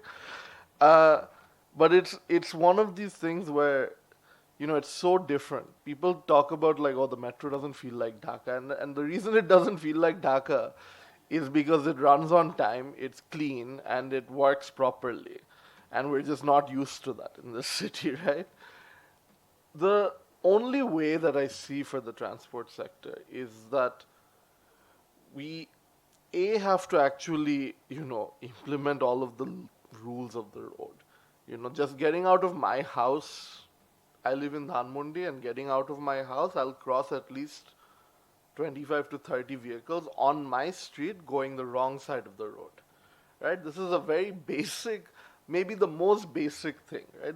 Every time I actually have to drive my car, I'm frustrated because I feel like I'm the only person in the city who knows how to drive. Um, and these are very difficult challenges because this requires a coordination of policing. It requires a coordination of proper city planning, and there is a balance between sort of punishment and, because you can't really punish your way into fixing this either. I think there has to be some sort of, you know, like, I'll give you a good example about our so-called Teslas, right? Our electric rickshaws. You know, to me, like, I know many people consider them a real scourge, but I think they're really great because I think they allow you to go longer distances. They're easier on the labor who is operating them. And, I think this is progress. The problem has been that instead of, from an early stage, regulating this, creating some sort of, regulation about them, about licensing them, about what kind of qualification, because this is a motorized vehicle, Um, Instead, we've tried to ban them from this street, from that street, and that's not how it works, right? Because the way a lot of things happen in this country is through the informal economy. A way a lot of things happen is because people just need jobs, people need livelihoods, and you can't stop someone from doing that. So people started bootlegging these rickshaws in little garages across the outskirts of the city, and there's no way you can actually stop them from doing that because these people need to be able to afford meals. The way to actually have done it would have been to regulate it, would have been to give it the right amount of support so that this becomes an industry that has a structured growth instead of the unstructured explosion that we've seen in the city. When it comes to the buses, I mentioned emission standards for transportation earlier, right? How many of these buses do you think would meet any sort of emission standards? Very few of them, right? So this is about creating a practice of, we're going to phase out vehicles that are older, and then we're going to have a system to bring in vehicles which are newer, which are less polluting. And yeah, I don't think there's really an easy answer. I'm giving you a lot of words, but I don't have an answer really for this. But the answer cannot be in just punishing or cannot be in just banning. It has to be some sort of regulation that you have to be able to bring these people into.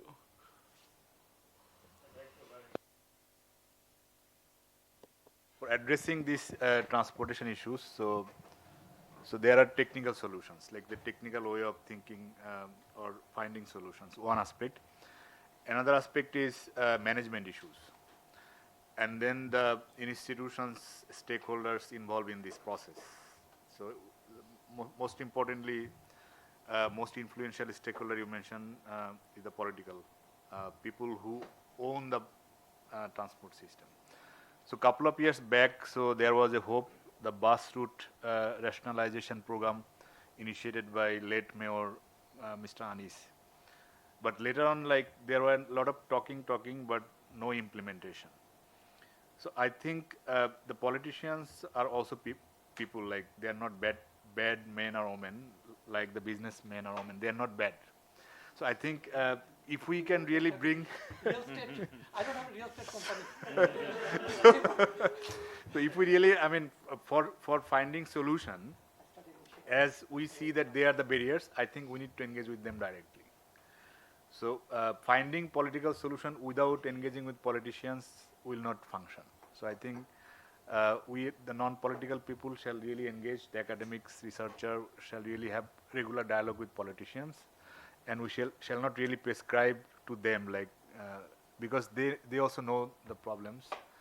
They might know the challenges more than us. So if we can really work with them, we can probably we can find out some solutions, because the air pollution equally treat them. If the most powerful politician is just walking on the road, so equally they will be polluted, like through inhale, so they will get a lot of pollutions and greenhouse gases through their system, equal to me, equal to the rickshaw puller. So they will treat everyone equally. So there is no like boishammo in that process. So from that point of view, if we really can work with them, talk with them, I think technical solutions are available. So like we worked on these transport system solutions in universities, the way we were trained, and then also in the institutions we have several seminars, public transport, alternative way of organizing land use, how to make these efficient. Technical solutions are there. The main challenge is in the management and also the governance, the way things are implemented, and then the way stakeholders are managed. Just 1 minute, yeah. So I will be brief. As Otunu mentioned, that's I'm not also experts on as a newcomers on this environmental discourse analysis, but what I feel that's reading NDC 3.0, that putting cross-cutting issues and putting important dimensions on health, socials, and if you can look at that, I have gone through the UNICEF, all the proposal for that inclusion for the NDC 3.0, since my wife is working with the UNICEF. So I asked her, so could you send me all the submission from the UNICEF to the NDC 3.0? I have gone through as a researchers and found that like they have categorically mentioned there was mental health, adolescent, youth. The whole document, the mental health issues come only one. But that's it's not only is linkages, is all about putting the word. Same apply to the sexual reproductive health. My point is that if it is on the national ownerships, and is that's the way that we will have maintained and performing by ourselves. Look at that EPZ scenario yesterday's, that the fire burns and the workers are protesting because they have a fear that they will not maybe able to join the factories. You see, that's how these things are, like the fire burning, there is the environment, there is a jobs, and I think that these are all integrated. Same applied in my discussions. I mentioned about categorically, the youth mentioned that due to the floods and other, their school was broken, so they were asking for climate resilient school infrastructure. But in the document, I mentioned in my discussion that the document indicated climate resilient livestock. That means there is a inherently priority between business and the social. Like if you can see that, and I don't know, that's probably the team who've been working more on like technical rather than, that's why the social issue is a cross-cutting. In our public policy discourse, any of the issues is a cross-cutting, is a annex to the document. That's the way we would understood. It's not only the mainstream document. So I think at the end of the day is, as I mentioned about that Vietnam example, that before that NDC 3.0, they have got health ministry, all the pharmaceuticals, they have got integrated health issues because health is a direct outcome or impact of the environment things. And after the NDC 3.0, they have got all sort of the health related stakeholders, that how we are going to carry forward what's have been mentioned in NDC 3.0. So I'm sure that's, I don't know when the NDC 4.0 will be there, or maybe that after the 2 years, we need to go for the reporting. Some of these social aspects are really needs to be integrated rather than disjointed, as currently the paper looks like, or the document looks like.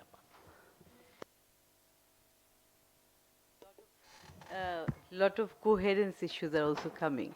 So in this regard, the job issues, when you talk about just transition, so productivity, skills and all this. So when you are talking about productivity enhancement and renewable energy in the industry sector, what will happen to the jobs of those who are not skilled enough, and whether they will be able to retain those jobs or not, and where will they be placed. This is, and then this applies for any other. So that's why reskilling them and finding alternative jobs is one thing, and also increasing the social safety net. So there comes also the budgetary allocation and government's financial allocations, planning and all these. So, yeah. I'll say just probably one. So I found your question and Baris' answer actually quite interesting. So just think about those Teslas, our Teslas. So what we could do is we could standardize the technology, maybe take help from the MIT of Bangladesh, BUET or somewhere, stuff like that. They actually run on electricity, so we could try their charging points based on solar with coming. It's not very high-tech technology, right? Good thing about those vehicles, because they allow differently able people to run, so it has those justness, the fairness as well. So it could have a lot of good things that touches upon all this cross-cutting issue that was mentioned. But what we did, we banned them. So why we banned them, probably that's a bigger question to be answered than just talking about this stuff here. So I don't know. I actually want to add one more thing, because I think especially what Bhai was saying, and this is something that's been kind of floating in my head for the last couple of weeks, I thought I'd share. When we're talking about, a lot of these things are quite transformative programs, right? Reforms and things that ideally are quite transformative. And, it's not okay for the social implications of it to be so sort of disjointed, as Bhai was saying. One of the main things I think that is really kind of missing, and I don't think the NDC is necessarily the right place for that, but in a lot of our urban planning or, even transportation projects and things, is that we don't center our thinking around improving quality of life when it comes to our urban projects. And that there's, it is a bit abstract to suggest that there needs to be a framework for that. But I think that thought of when you're carrying out infrastructure projects or social programs or, any type of sort of municipal processes, how do you center quality of life of the residents of that urban area in the design of that project so that it actually has the maximum effect? Because I think when you're only looking at it in terms of isolated projects, you're thinking about, how much money am I getting from, where is the funding coming from, how much money am I getting out of this, what is the economic output of this, which are important considerations, but it doesn't include a comprehensive sort of social impact assessment, if you will, in that. Even though there is a social impact assessment that happens during these projects, but it doesn't focus on the actual tangible quality of life improvements, if there are any. And as a result, often that's why you see, despite all of these projects and, different laws, different reforms, different projects, we don't see that improvement happening.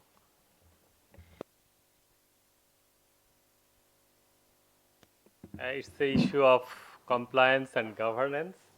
It's not only important for NDC implementation, it's applicable for all the sectors, financial sector. Good governance is pre-requirement for all the implementation, and it impacts all the sectors, all the areas.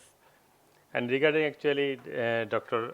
Mahmudur Rahman what said, actually, as I said, NDC is mitigation centric, and livestock has direct relationship with methane emission. So it is inbuilt in the NDC. But rather the UNICEF, children, climate resilience, it is adaptation centric. If you go through the document of NAP, you will get it. But adaptation to some extent in the NDC, but it is not detailed because it is mitigation centric. That's the issue. But we discussed actually, thank you again, the panelists, for their in-depth discussion, identifying few points, and our participant as well. I think with this discussion, we'll get some kind of recommendation, and I think we should submit it to the government, because the implementation is just going to start. And maybe government is planning to make a NDC implementation roadmap, something like that. if we can make it, maybe some kind of input, some kind of idea to implement our NDC road. So thank you again, and hope to see you soon in next phase. Thank you.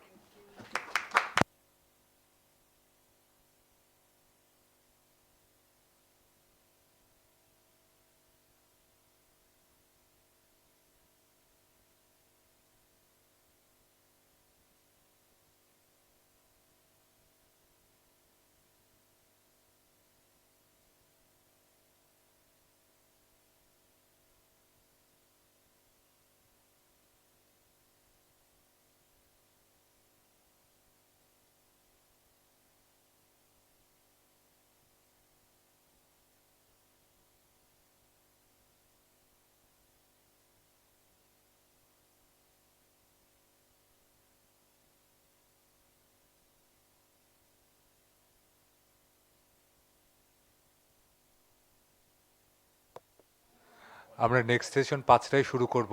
R just এক floor নিচে চা নাস্তার ব্যবস্থা আছে, আপনারা খেয়ে আবার পরবর্তী সেশনে আসতে পারেন।